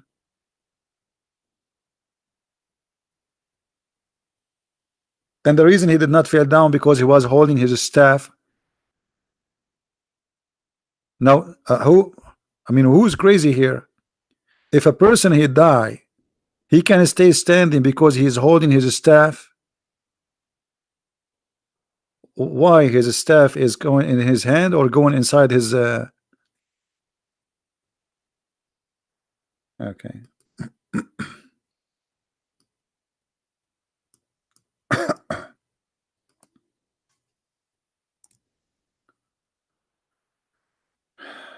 All right, Usama, which one is you? The one from Algeria? Which one is you? There's many. Put a picture, put something. Morocco, Casablanca.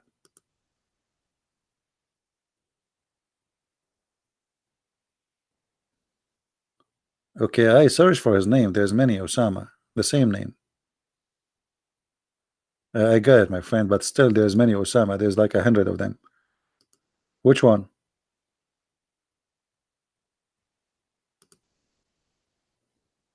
Put a picture in your Skype at least so we can recognize you. Like put a picture of a staff eaten by termite.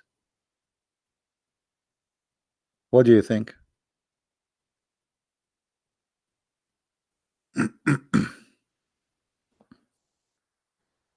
Okay, what is your nickname? How we will find you? Put a picture. Aisha, Muhammad, anything. How will recognize you? There's many of them.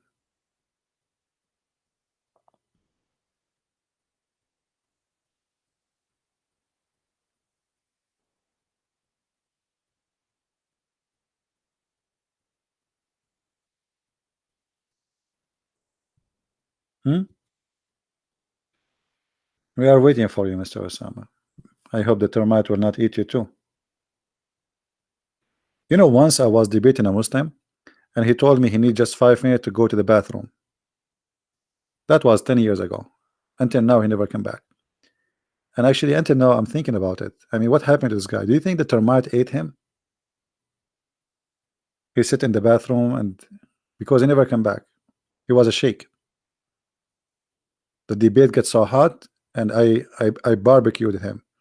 So he said, "Excuse me, I need to go to the bathroom, really." It's okay. Just maximum 5 minutes. Okay, no problem.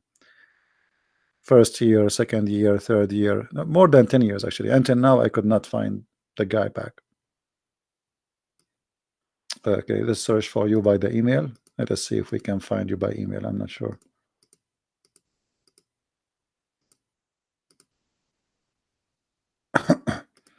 All right, Osama, I found you, my friend. I send you hi.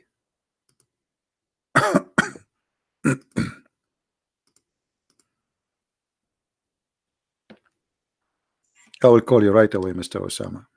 Get ready, please.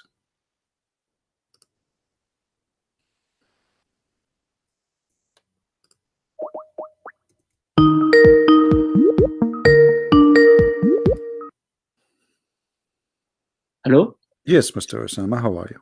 Yo, how you doing, CP? I'm fine, my friend. How are you doing? I'm doing great. Like all people in the chat, they're like, they think I'm from I'm Bin Laden or something. But like, I just called you not because I want to debate, but just because I have questions for you because I'm questioning my current faith. Okay, what made you question your faith? Like all the videos you're posting. My videos making you question. You should love Islam more, my friend. Look at this cartoon in front of us. It's so good. Yeah, I The, know, ter man. And the I've been termite, like, they are eating the staff of Suleiman. I know, man. And like, All right. there's a bunch of like superstitions and stuff like that. So Yeah. So how can I help you, my friend? yeah, I just had like question because like my parents, they're like, oh, but we have miracles. For example, like they'll say like Ramadan is like holy because we purify our body and stuff. So that makes me question like, are those like um activities like really beneficial? That's why they exist, or are they just a product of like? In Ramadan, my friend, Muslims don't fast. If you live in Islamic countries, you know that in Ramadan, Muslims they eat more food, and this is why the price of food goes so crazy. Yeah. Okay. Yeah. Why? Because they eat more. You see, the price of any product is based on the demand. The more people they try to buy, it's the same amount we have, and then more people like more they want more and more of it, and the price go up. So Ramadan is not really an amount of fasting. Oh, what the Muslims they do, they switch the day night and the night day. This is not fasting. Yeah. They eat like crazy, and you know that, and you know from your family. They even in Ramadan they cook the best food. Yeah. Correct.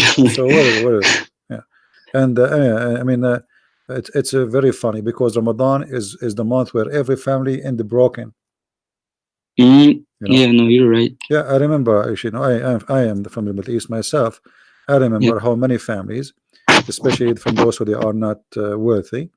You know, you know, there's a tradition and etc. So they have to cook good food, and everything is expensive, and the salary is small. So what they do, they borrow money. They borrow. So by the end of the month of Ramadan, they borrow a lot of money, and they will spend the coming 6 months just paying for the food they bought. So Ramadan is not a month to purify anything. It's the month of violence, actually. In Ramadan, a Muslim they start, you know, they go crazy with violence. Are you there? I lost you, my friend. I think you moved your microphone. You hear me? Hello? Okay, now I hear you, but it's slow. Because I'm in Canada. I'm not like far away from. All right. I don't know if you're in the United States or something. Yeah, I am in North America. Yeah. no, I am in Afghanistan next to Brazil. But because like, Muhammad, he knew all the geography. Muhammad is very good in geography, in science, and everything. I mean, the Muslim they made Muhammad as his God. You know everything, and yeah, I know. Like, I know everything. I've been in this like for years and years. Each time we check, we find that it's not what they say. It's totally the opposite, and Muhammad was nothing but a fool. Yeah. So what else I can help you with, my friend? And yeah, it's like CP. Like, it's really difficult to like break a cult. No, it's not difficult. No, because like for example, you'll have it like for 11 years you've been told the same thing. So my friend, it doesn't matter. I accept like for example your what you say and what you present in your videos. I'm like 100%. I agree with you, and even though I was Muslim, I was watching your videos and I was like I was laughing like because your facts are so strong. I could not deny them. Like even if I wanted to deny Christianity, I would be not good in Islam because I would know all of the things you say. You understand? Like all the facts. But you see, it doesn't matter how long you are a Muslim. Like imagine there's somebody he is smoking for 20 years. So what we continue smoking until we have cancer? No, yeah, that's true. So you know, it's not 11 years, 20 years, whatever you have, you as a Muslim since you were a child. 11 years. Let's say you are 21 or 22 now. Yeah, 20. Yeah. So now you recognize that this is a stupid cult. So what? I mean, you just throw it away. It's going to be stupid of you to know it's stupid, and you decide to be stupid. that is really horrible. But you know, it's going to be more horrible than someone who do not know, because now you know. So why you want to stay? Just leave Islam. Say I'm out. Yeah, I'll just like have a last question for you, like CP, if you don't mind. All right. Like they'll say like today was a very funny because my dad would come up to me and he'd be like, "Today is Laylatul Qadr," I don't understand. What your dad will come to you? What? and say it. You know, today is the special night in Ramadan. Okay. No, So that's not true, because yeah, nobody knows which is a special night, the Laylatul Qadr, right? Nobody knows yes, which one. yes, Nobody knows. This is Muhammad. He, in the beginning, he says it's in the beginning of the Ramadan. Then he said in the middle of Ramadan, and then he said it's the last day, 10 days of the Ramadan. So Muhammad, he have no idea which day is that one. Live with it. And by the way, yeah, how one night, the night of Al Qadr, is equal to 83 years.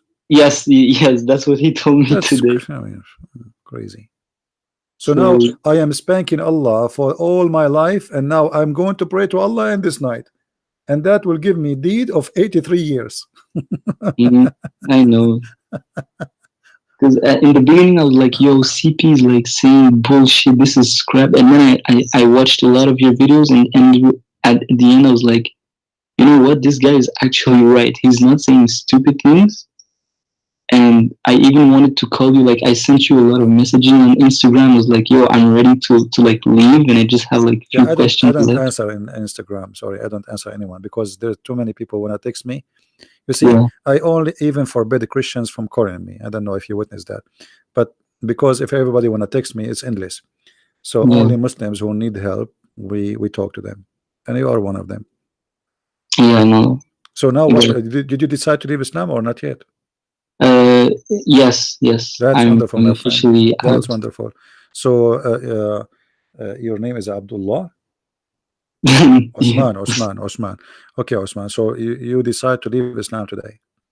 Mm. Is that a decision you made now or before you call me? No, I made it now. Just I wanted to make sure with you like few questions left, like All right. concerning because my big concern was like everything we do. Because all those years they'll say like it has a purpose. Like the more you pray, the more God forbids. But I don't think I think it's more from the heart. Yeah. Well, Islam.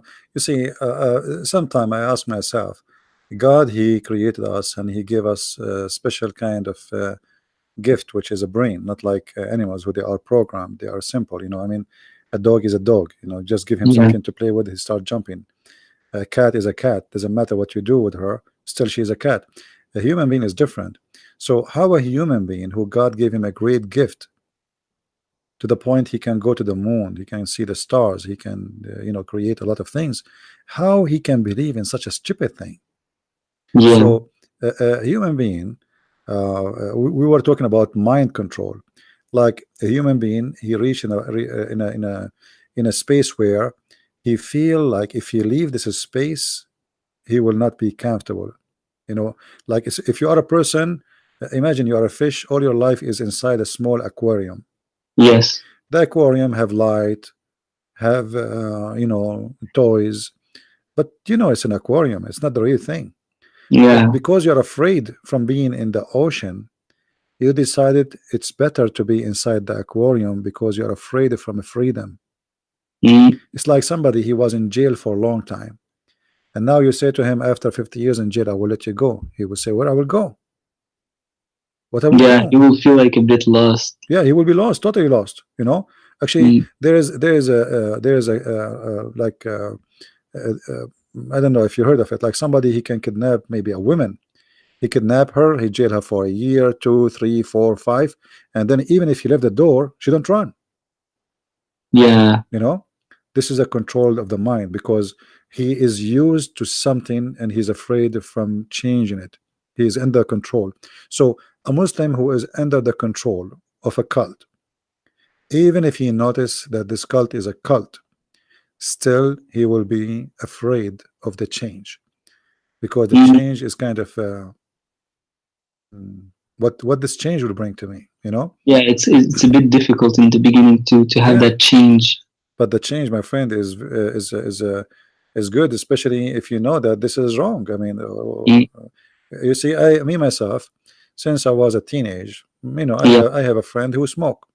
They give me a cigarette for free. I say no, yeah, I never smoke a cigarette. And they ask me, what's wrong with you? try it, etc. I said, why am I try it? I know it's wrong. So Yeah. some of us, we try the wrong, and we used to the wrong, and then we like the wrong, and then we believe in the wrong, and then we want to convince ourselves that the wrong is the right thing to do. And that is exactly what Islam is. No, you're right, CP. Like, well, my friend, as long you left Islam, what about Christianity? What do you think?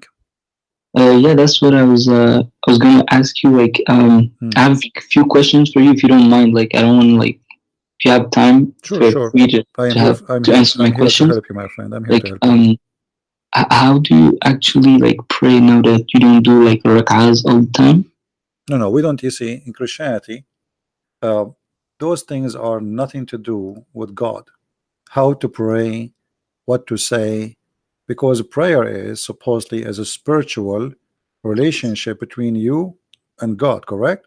Yes, correct. So why you need to do certain movement? I mean, you can do whatever you want. You want to bow down, bow down. You want to go down in your knee, go down. You want to stand, stand. It's not what you do as a movement, it's how decent you are in your prayer. You know what I mean? Like, what the benefit of a prayer? Like Muslims, they pray for the death of the Jews, the death of the kuffar. I mean, this is evil. So you stand, you sit down, still you are even your prayer is evil. So it is very silly that we think, or to think that God, he accepts a prayer if we do it in a certain way, and if we don't do it in a certain way, then he will not accept it. It's like God in Islam is like a government office.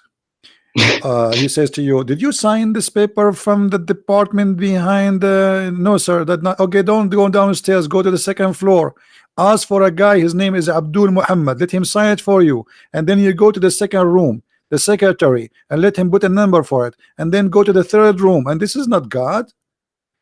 God is a person who is almighty. He know what is in my heart. He don't care about my move. So you bow down, you stand up, who care? What he care for, how truthful you are.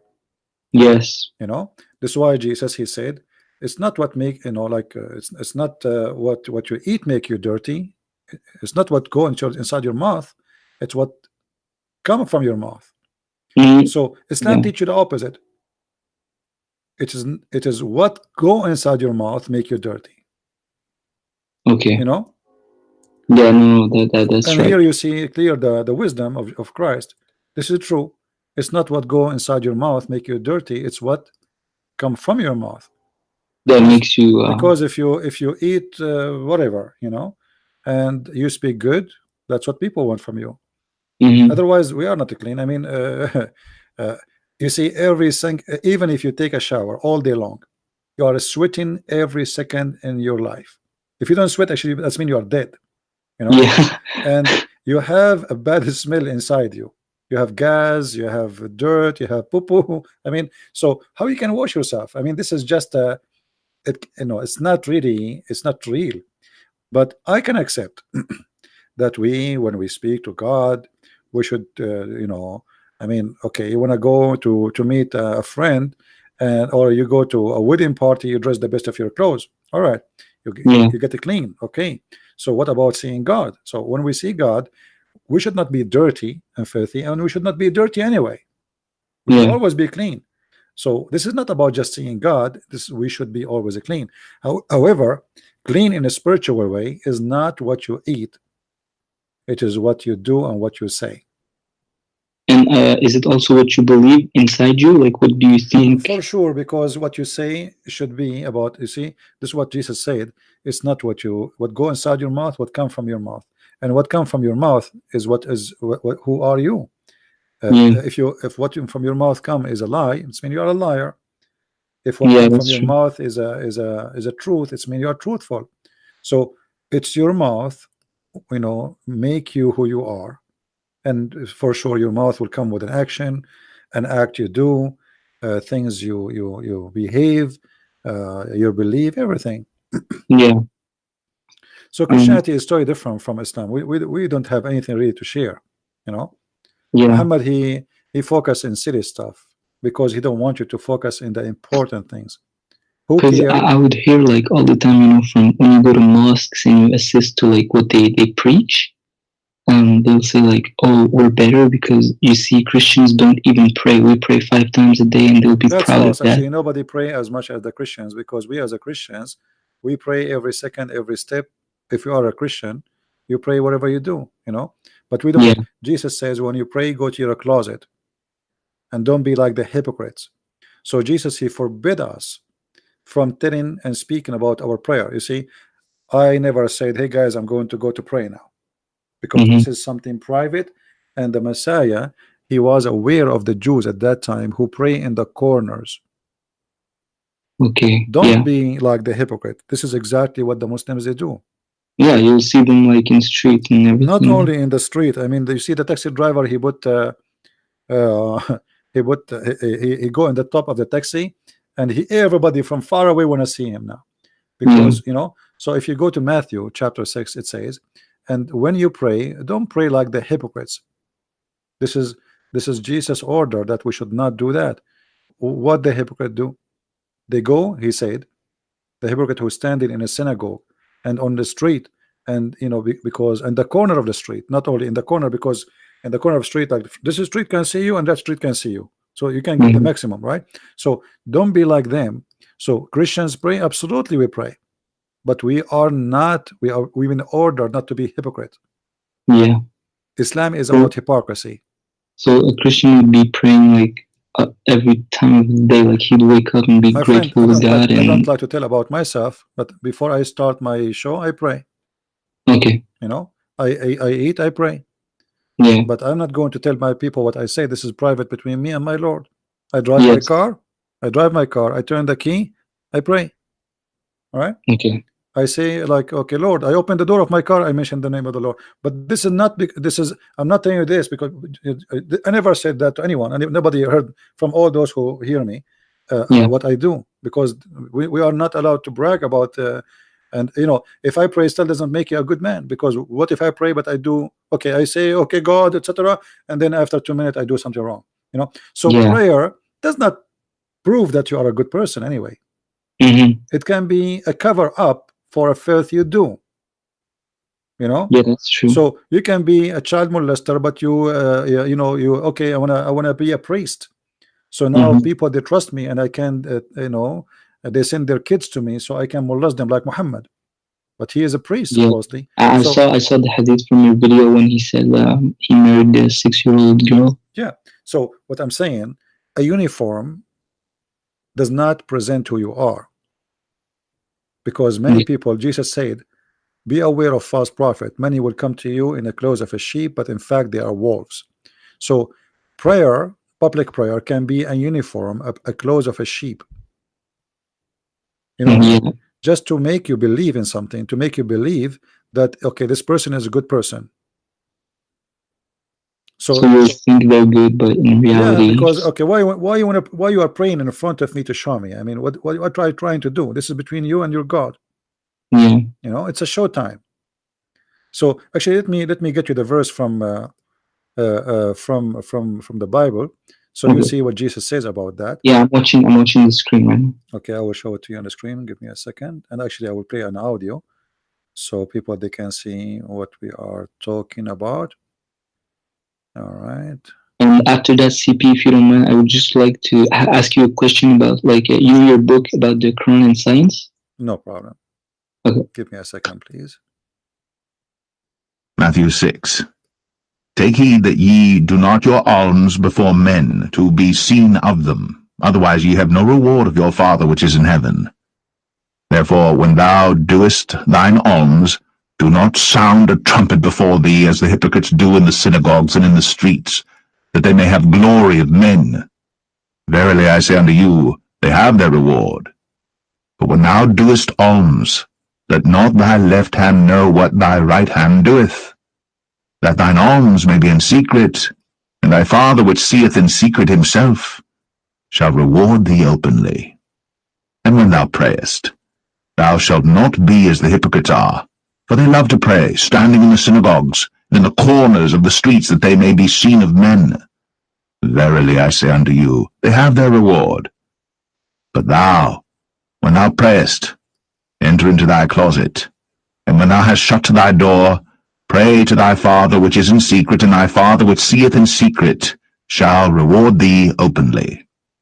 But when ye pray, use not vain repetitions, as the heathen do, for they think that they shall be heard for their much speaking. Isn't it what the Muslims do? They repeat Yeah. the same prayer 5 times a day. It's You absolutely know, it. if you read this as if Jesus is speaking about the Muslims, exactly. They pray in the corner, they repeat, they speak too much about what they did, and they, you know, everything they do is a hypocrisy. Even some of them, they buy stones and they start hitting their forehead to make a dark spot in their forehead, which means supposedly they are bowing down too much. So, Yeah, because when we were young, they would tell us that yeah, if you have it, so you'll go to heaven. So when they say to you, we pray more than Christians, that's because of their hypocrisy. No, you don't pray more than Christians. What do you know about prayer? You don't fast more than Christians. Christians, you know, we have 40 days fasting before Christmas, 50 days fasting before Easter. That's alone. And there's days in the weeks to fast. So if you calculate the numbers of how many days Christians they fast, if they are practicing, and fasting is not a must, it's a choice. You see, it's not a must, because everything should be a choice. Anything you do because it's a must, it's mean there's no reward for you. Imagine I force you to visit me. You didn't come to see me because you like to see me. You come to see me because I forced you. You know what I mean? Okay. So what the point? I reward a person. Let us say I have 2 sons. One of them, he call me every day, and one of them, he call me once every year. Yeah. By that, I know they are free. Who want to call me, who don't want to call me. I know who care for me, I know who don't care for me. But I force both to call me 5 times a day. How I will know which one of them is the liar? Yeah, you never know. I'm forcing them, you know. Mm. Jesus is not he don't want to force us.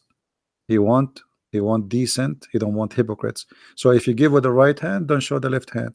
If you pray, go to your closet. Don't do what they do. Stand in a synagogue and show everybody that you are you're a person who pray. If you pray, go to your room, close your door, pray secretly. Not only he said to pray, he said to pray secretly, which means don't tell everybody, even the house you are in, I'm going to pray secretly, because this is something spiritual and this is something private between you and your Lord, and there's no timing for prayer, for God is there all the time. So where do I know you one of your videos talked about the Sabians. Do they pick all those things from the Sabians? Sorry, again, what? From what? Your video about the Sabians. Sabian, yeah. Yeah, do they pick all these Well, the rituals? Sabian, they celebrate Ramadan and they celebrate the moon. You see, if you go in the Quran, the problem is most of people, they don't speak. I don't know if you speak Arabic. Do you know Arabic? Yes, yeah, but I don't read it very well, but I can read it and I speak like yeah. So the Quran, even they say that when you read the Quran, as an example, is speaking about Ramadan, in the Quran it says Shahru Ramadan, correct? Yeah. Chapter 2, verse number 185. Do you know what Shahr mean? The month. No. Oh, not even? No. You see, this is a translation. It says the month of Ramadan. The fact the word Shahr is a word mean the moon. Okay. Shahr is a moon, even in Hebrew. Okay. I thought it's meant the month. No, it meant a month because the moon is a month too. So like how they measure their month? By the new moon. Okay. You know, so by time the word Shahr, now they use it as a word a month, but in fact the word Shahr in the time of Muhammad, it was a moon. So when the moon of Ramadan come, why? Because the Sabian, they believe that the moon disappear and then he appear, a new moon will appear in a new town. So what they used to do, they start fasting in this town in Haran, and they go to a new town close to it to welcome the new moon, and that is the end of the fasting month. This is why you see in the Quran it says al-ahilla. Okay. You know what ahilla? I really don't know. Ahilla is the crescent moon. Okay. The crescent moon, you know. Oh, we in Moroccan they call it the hilal. With that. Chapter 2, verse 189. It says, وَيَسْأَلُونَكَ عَنِ الْأَهِلَّةِ. You see, Okay. look what it says here. This is the Muslim translation. Yeah. They ask thee of the new moon. Al-ahilla is the same word, but in new, like it's a, you know, the al-ahilla is the crescent moon, but supposedly this is a new moon. And actually here in the translation, even they say the new moon. I don't know if you see my screen. You're at before you ask him. They ask thee, Muhammad, of the new moon. Do you see it? Maybe I'm at like a verse 8. Be not ye. Okay. Now I see. Maybe there's a delay from your side to see it. There's a little delay. Sorry. So here actually, it's not just a new moon; it is the crescent moon. If we change the translation, let us see. Okay, I see it. You zoomed, like they ask thee, oh, of new moon. Yeah, the new moon. You see? Yeah, you see it. I will change the translation, and you will see this is the crescent moon specifically, not the new moon only. So the crescent moon is the new moon. So the Muslims, they start in a certain time, and they end in a certain time, and that is about the look of the moon. Why the look of the moon? Because it's a new moon. The old moon and the new moon. So the moon of Ramadan is a different moon. Let us change the translator. This is Hilali Khan. Let us see Arbery, new moon, this guy, new moon. Let's see which one is more accurate.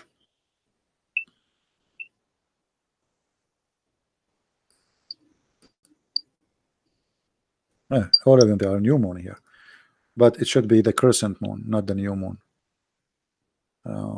Let us see. Shakir, new moon too. All of them, they are coming with the new moon. Let us see. Maybe we'll find one of them is decent. Let us see. Yusuf Ali. See, Yusuf Ali saying the new moon too. But the correct translation should be the crescent moon, not this. I'm trying all the translation there. Maybe we'll find someone. New moon again. Look like they are copying each other. Yeah, I think they are not translating. I think they are just copying. Because there's no way all of them they are coming with the same translation. Not even one of them coming with the correct one. Yeah. Here we go. Look at this. This guy. Look what he said. Look how many translation we have to change to come to the correct translation. They ask you, Muhammad, about what? The crescents. Concerning. Wait, I think I'm a bit delayed for you. The crescents, yeah. But how many translation we change to come to the accurate one? And how, if I don't speak Arabic, how I will know which that all of them they are liars? You know. So it is a new moon, yes, but it is exactly because a new moon. What a new moon? I mean, there's a new moon. It is the crescent moon. So a new moon is the crescent moon, not just a moon, and that make a difference. So why you don't say what it is? Because وَيَسْأَلُونَكَ عَنِ الْأَهِلَّةِ, simply Muhammad is saying, what is the ahilla for? Allah, He created the crescent moons for a reason. It is to make the time for people to pray and to do Hajj and to do fasting. So this is what the duty of the crescent moon. So Muhammad, he is copying from the Sabian their belief that the crescent moon is a new moon. So he disappear here, he appear there. Yeah, I see. Yeah. Actually, if you go, there is a videos on YouTube. You can watch how the Sabian they do ablution, and you will see Muhammad. He do exactly like the Sabian.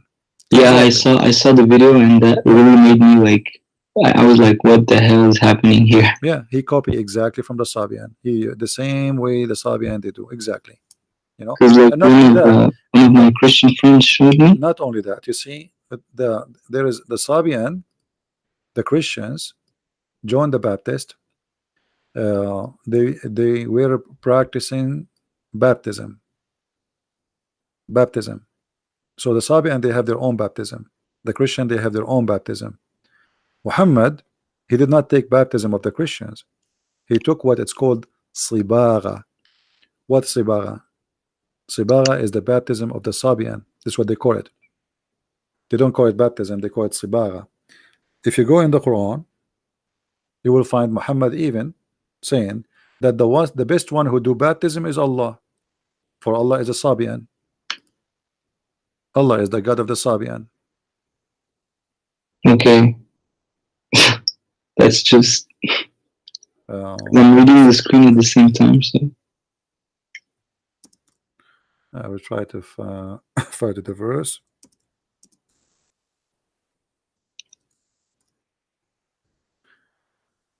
All roads take us to Rome, my friend. Islam is false. You know. You will notice that this conversation is endless, will take us forever. Chapter 2, verse 138, it says, our Sibagha, and the Muslim, between with two bracket, our religion. But this is false. This is Sibagha, is a baptism. And look at the translation, how horrible, our Sibagha. Let us change the translator and see how things will change. This is what his name? I don't know. Let us go to Hilali. Well, Hilali is saying the same. Okay. Let us see Biktal. You see, this is the problem with Muslims. You have to play the game they play of translation. Look, you see what the word Sibagha turned to be? Coloring. Coloring. Do you see it? Yeah, we take our color from. Yeah, but why they are saying coloring? Because the stupid translators didn't know that Sibagha and Sibagha is something have to do with the Sabian baptism. This is what they call it. So when somebody get baptized according to the Sabian, he had a new coloring, a new color. He is a new person, but by color, not by not like the Christian spiritual thing. So a new coloring, and the new coloring is like, you know, you put something close in the water, and you add color to it, and then you will have a new color, and that is the color of the God. So Muhammad here, he copied from the Sabian, and in different translation you will see even they say baptism. Just change the translator, you will see the word coloring change to the baptism.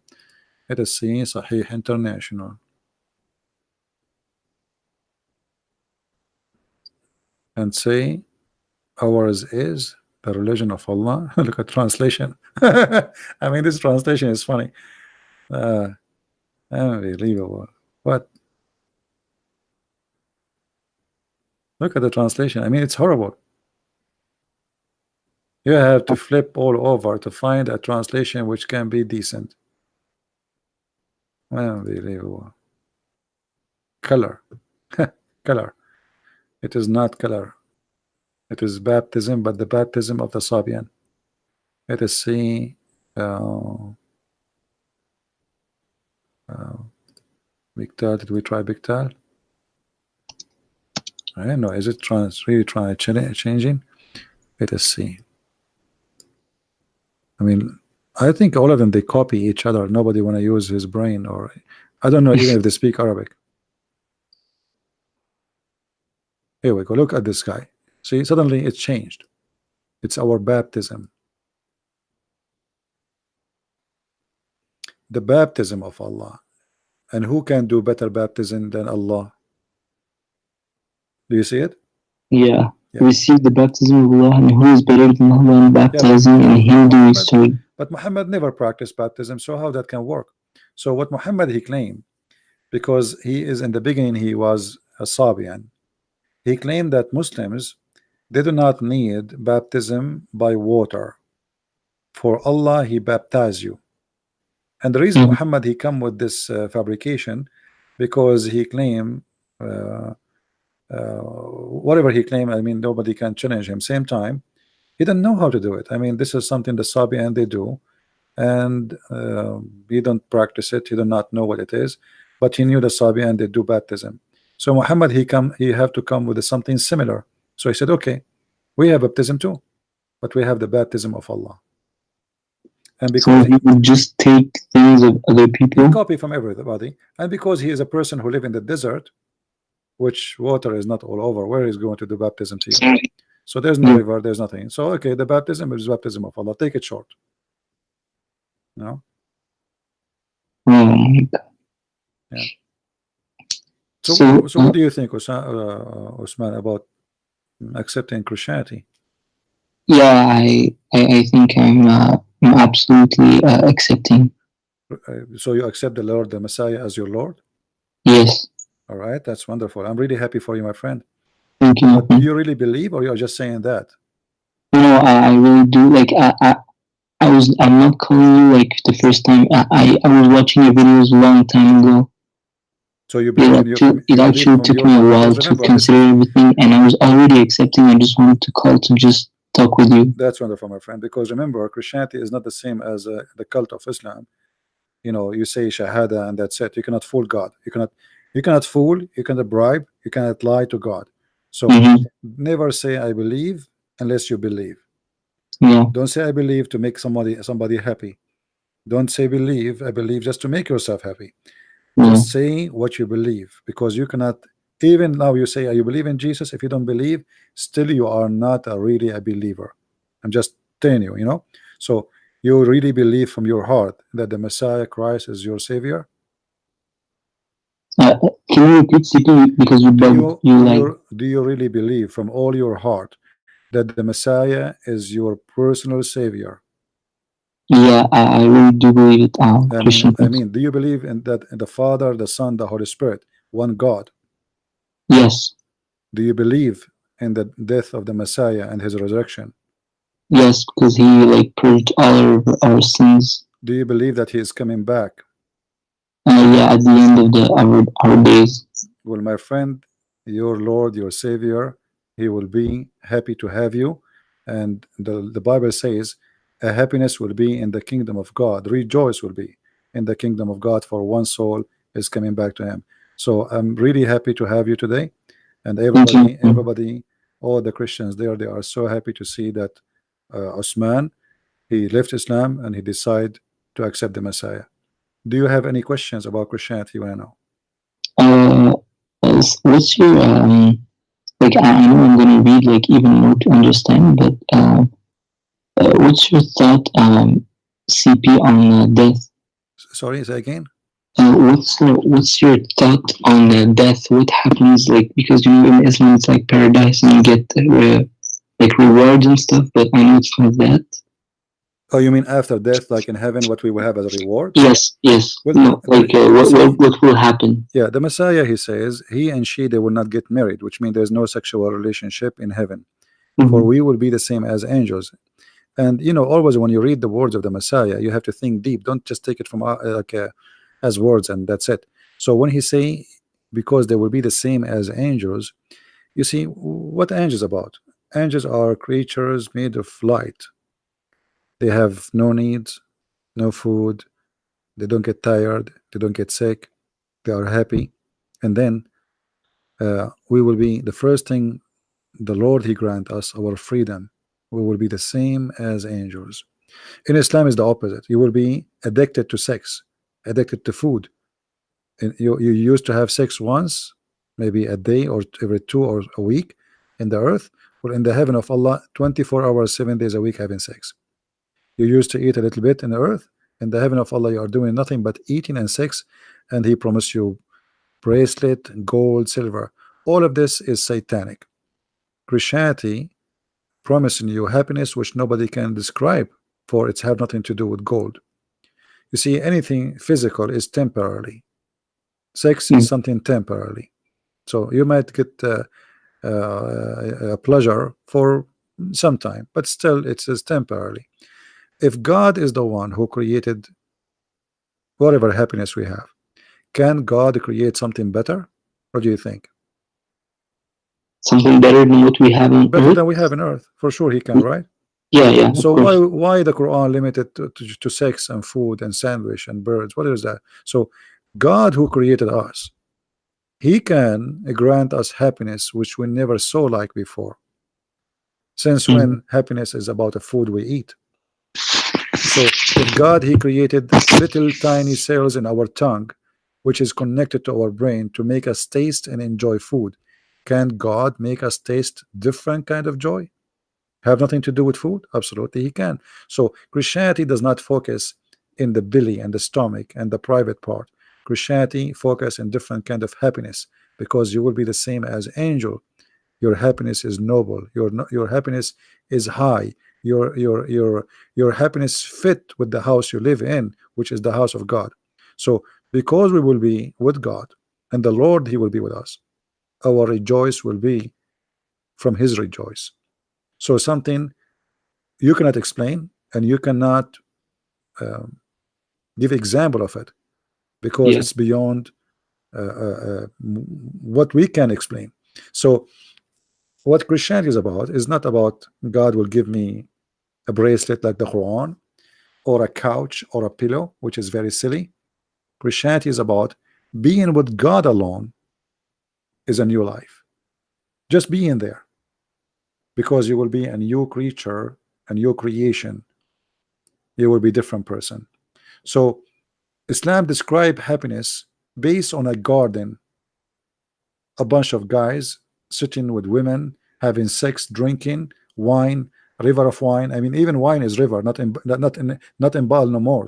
So it's an extreme temptation of the physical needs, nothing spiritual.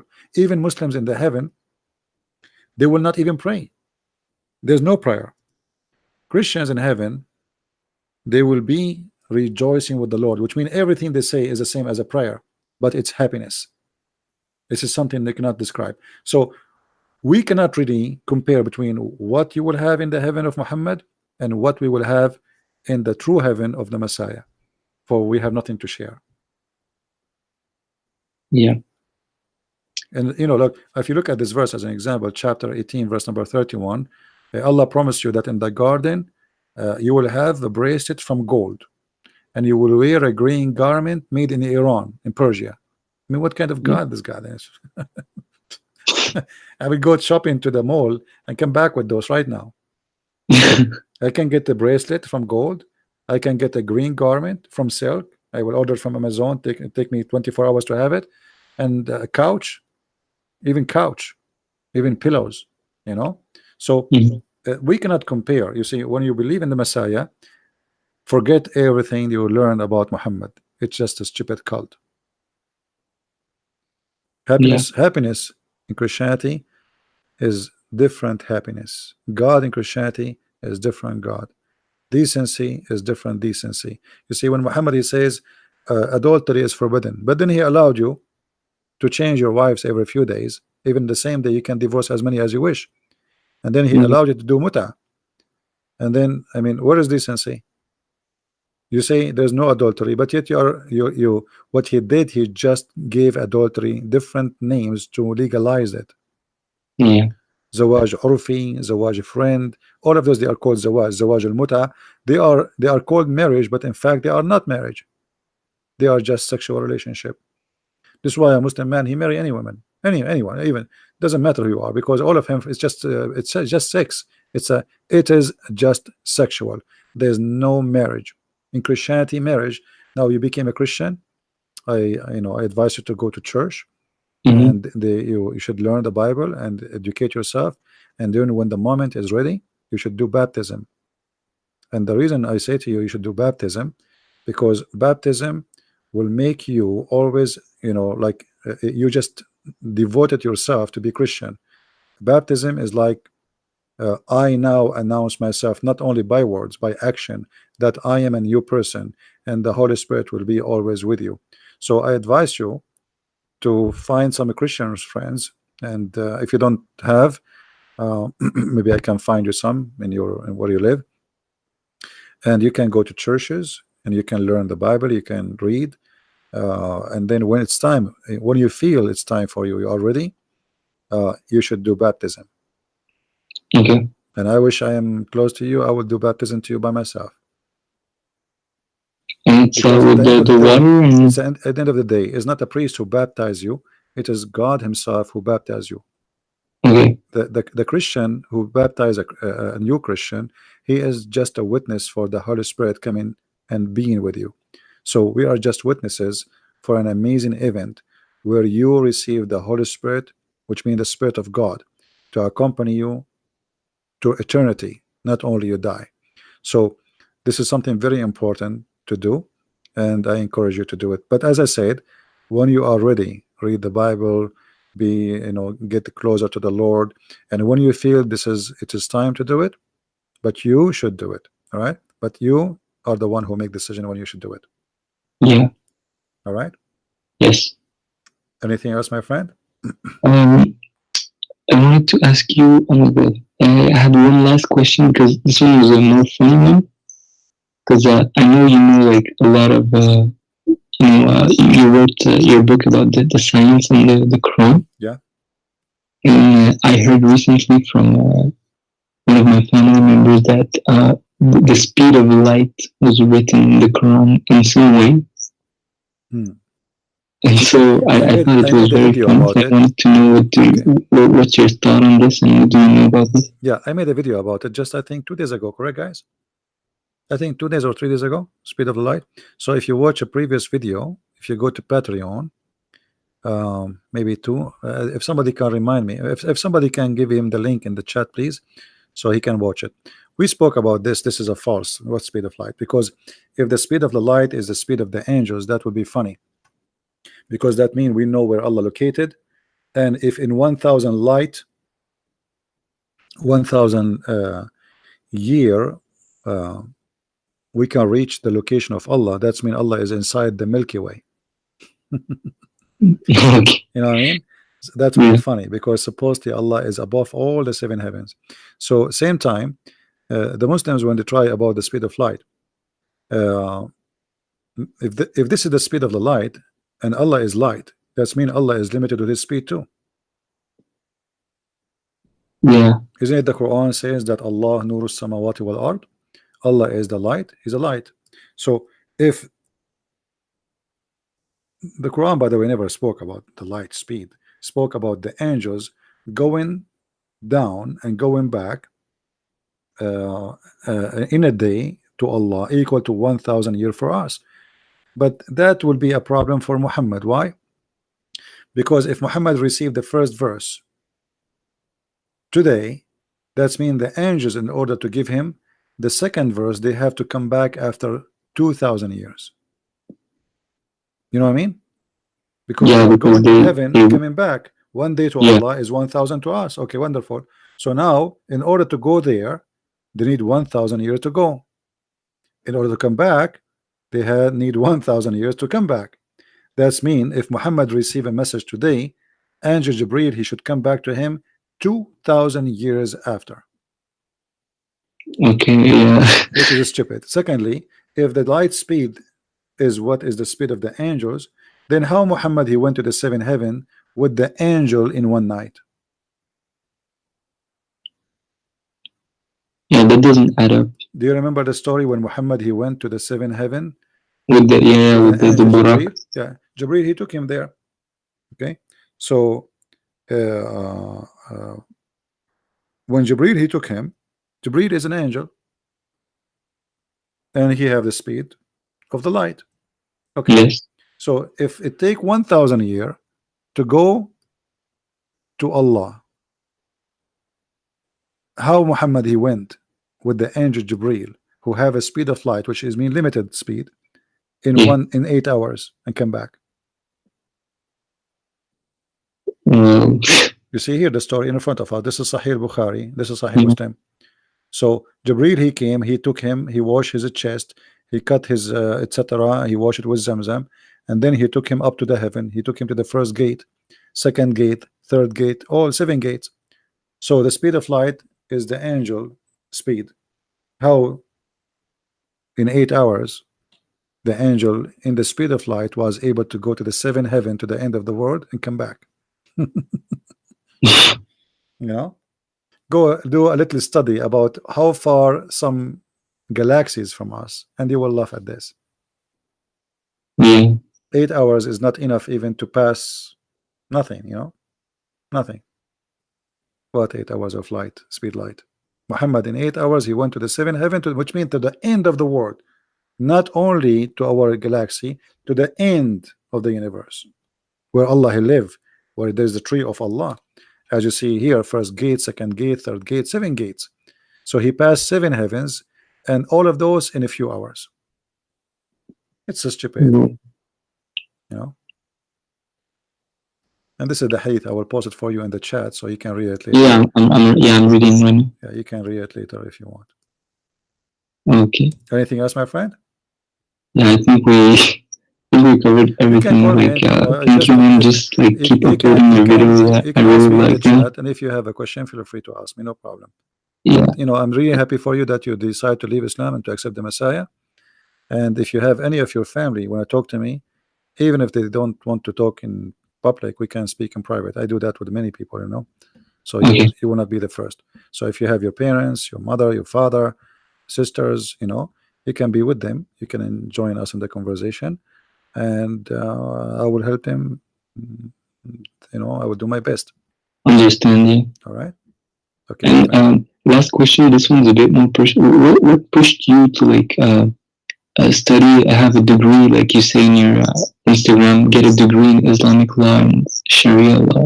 Well, you know, I live between Muslims, and there's nobody. You know, they challenge us, but we do not know what to say. And Christians, they are peaceful people. They are kind of people, like they don't want to hurt the feeling of somebody, and they avoid talking about Islam because it's a violence cult, etc. For me, I don't really care. What I care for is getting answers. So I decided to study this cult, and I accepted the challenge.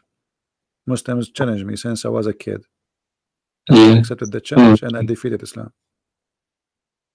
All right. Well, thank you so much, CP. So I hope like you know, everyone in the chat are peaceful people, because I don't want to get like messages. You know how people are. Yeah, don't worry. Just ignore people. You know, people call me names every day, and those are a blessing for you. Okay. Yeah, those are not the one who curse you, and then because of Jesus, that is a blessing for you. This is what Jesus said. So when people they curse us, discriminate us, even they kill us, that is going to be for your good, not for theirs. For this will be blessing for you. You know, and he warned us about this. So by accepting his name, people they will wage war on you. They will be hated by your family, by your friends. Many people will deny you. But what is the benefit? Jesus said, what if the benefit if you won the whole world, but you lose yourself? So we win ourselves, and let us lose the world. For the world we will have is better than what we have today. Yeah. All right. Okay. Thank you, Osman, for calling me, and may the Lord bless you. And I will pray for you today.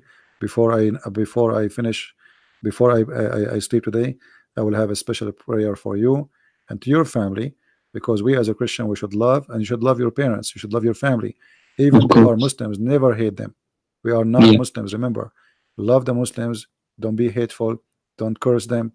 Doesn't matter.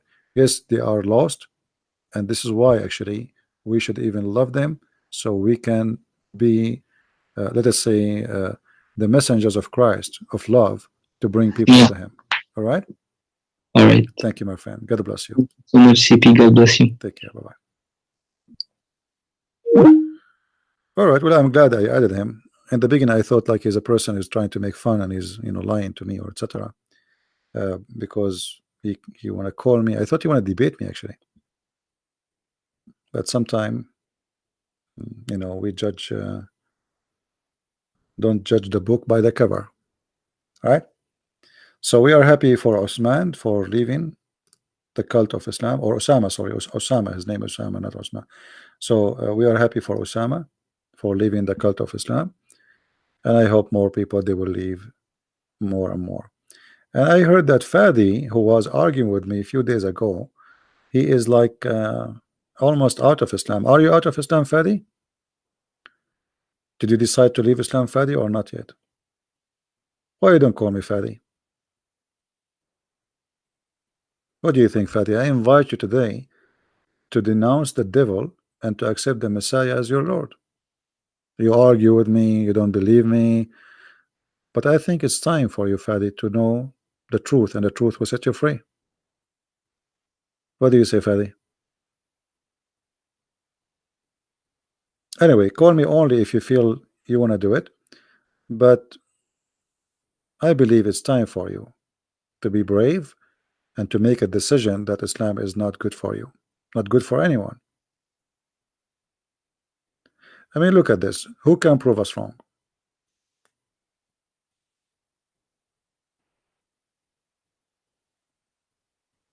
Basim Jarrar. Okay, this is the answer of Fadi for me. I respect what you are saying, Fadi, no problem. Let us share your comment. Fadi saying, I will call you when I am ready. Already we spoke together, right? We spoke, I think, once or twice. I'm trying to call Sheikh Basim Jarrar. Basim Jarrar is a you know, this guy, he claimed that he's a big sheikh, but he's a potato, and he will never dare even to speak to me. And by the way, I'm willing to speak to him even in Arabic if he dare. You see, because he might say I don't speak English, no problem. Let him call me. You can ask him about Muhammad being poisoned, but about you call him to talk to me. I mean, you sit and watch and see what will happen. This guy Jarrar, he claimed to be a big shot.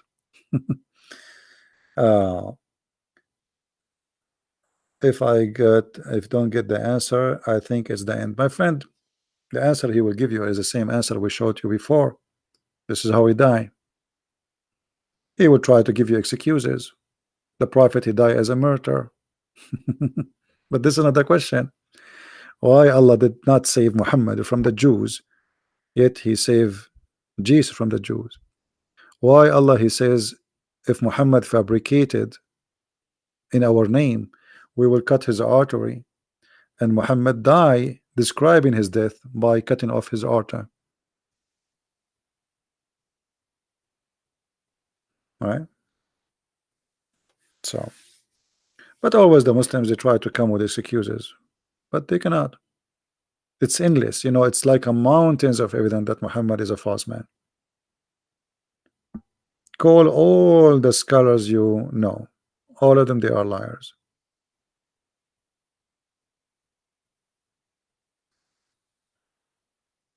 You've been in Aqsa and asked many sheikhs, they don't know. They gave me his number. Well, you know, Fadi, as long you are saying that Muhammad, he exposed himself and lie, so you just denounce Muhammad. So what are you waiting for? Look what happened to Fadi. A week ago, he was upset from me. A week ago, you don't believe me. A week after, he just said Muhammad clearly lied and exposed himself. What is left? Happy for you, Fadi. You are already out, my friend. You are already out. Well, anyway, you know, this is why our videos are important, because sometimes you don't know how many people accept the, you know, I mean, to leave the cult of Islam. You make the videos, people watch it, spread it all over, and then there's millions of people watch it, and you have no idea who accepted, who's not. But I assure you, you see, Muslims, they say to me, why don't show yourself in the screen? Because they don't want me to show you the evidence. If I'm a person just make stage speeches, you know, maybe I will get even more viewers if I am having my camera on me, even though I look scary, but still will bring more people to listen, or even because people like to see somebody in the camera, not a text. But what we do is a lot more powerful than somebody speaking in the camera, because here we are showing proofs and evidence which nobody can deny. Nobody. None of what I say is from my own. None of what I say is from my book. It is from your books, your translation, your website, published, printed, translated by you. What do you want more? What do you want more? If this is not enough, what do you want more? Everything we have in front of us is published, printed, given to us, paid for it by you, Muslims. You donate to those websites to publish. You Muslims, you donate for those websites.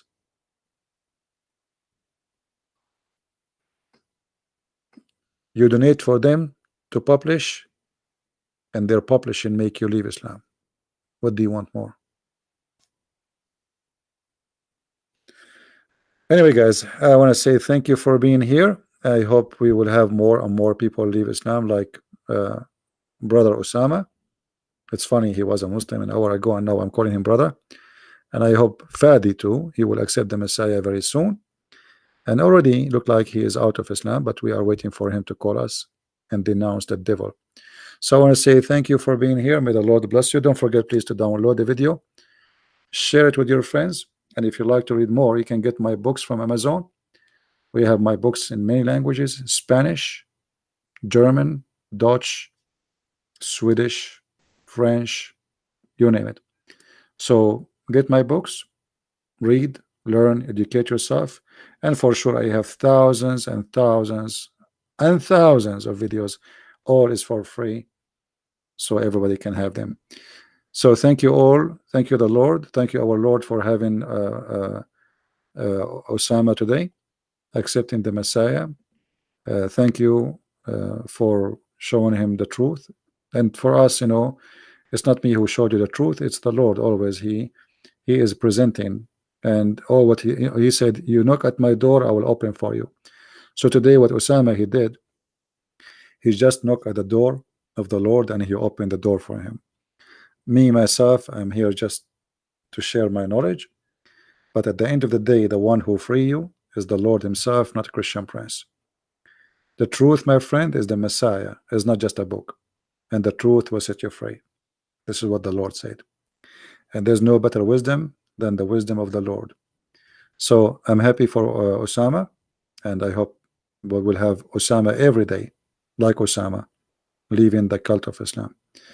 With this, we pray that the Lord will help us to bring more people, so we can be fishermen and women to bring people to Christ. And the other day, one of you, he was laughing in the comment because I said, sound like we get a fish. Well, we get a fish, my friend. We Christians are fishermen and fisherwomen. We have a duty to bring people to Christ so they can be saved. And this is what I meant by the fish. So thank you all for being here. Christ is Lord and Islam is false. Thank you.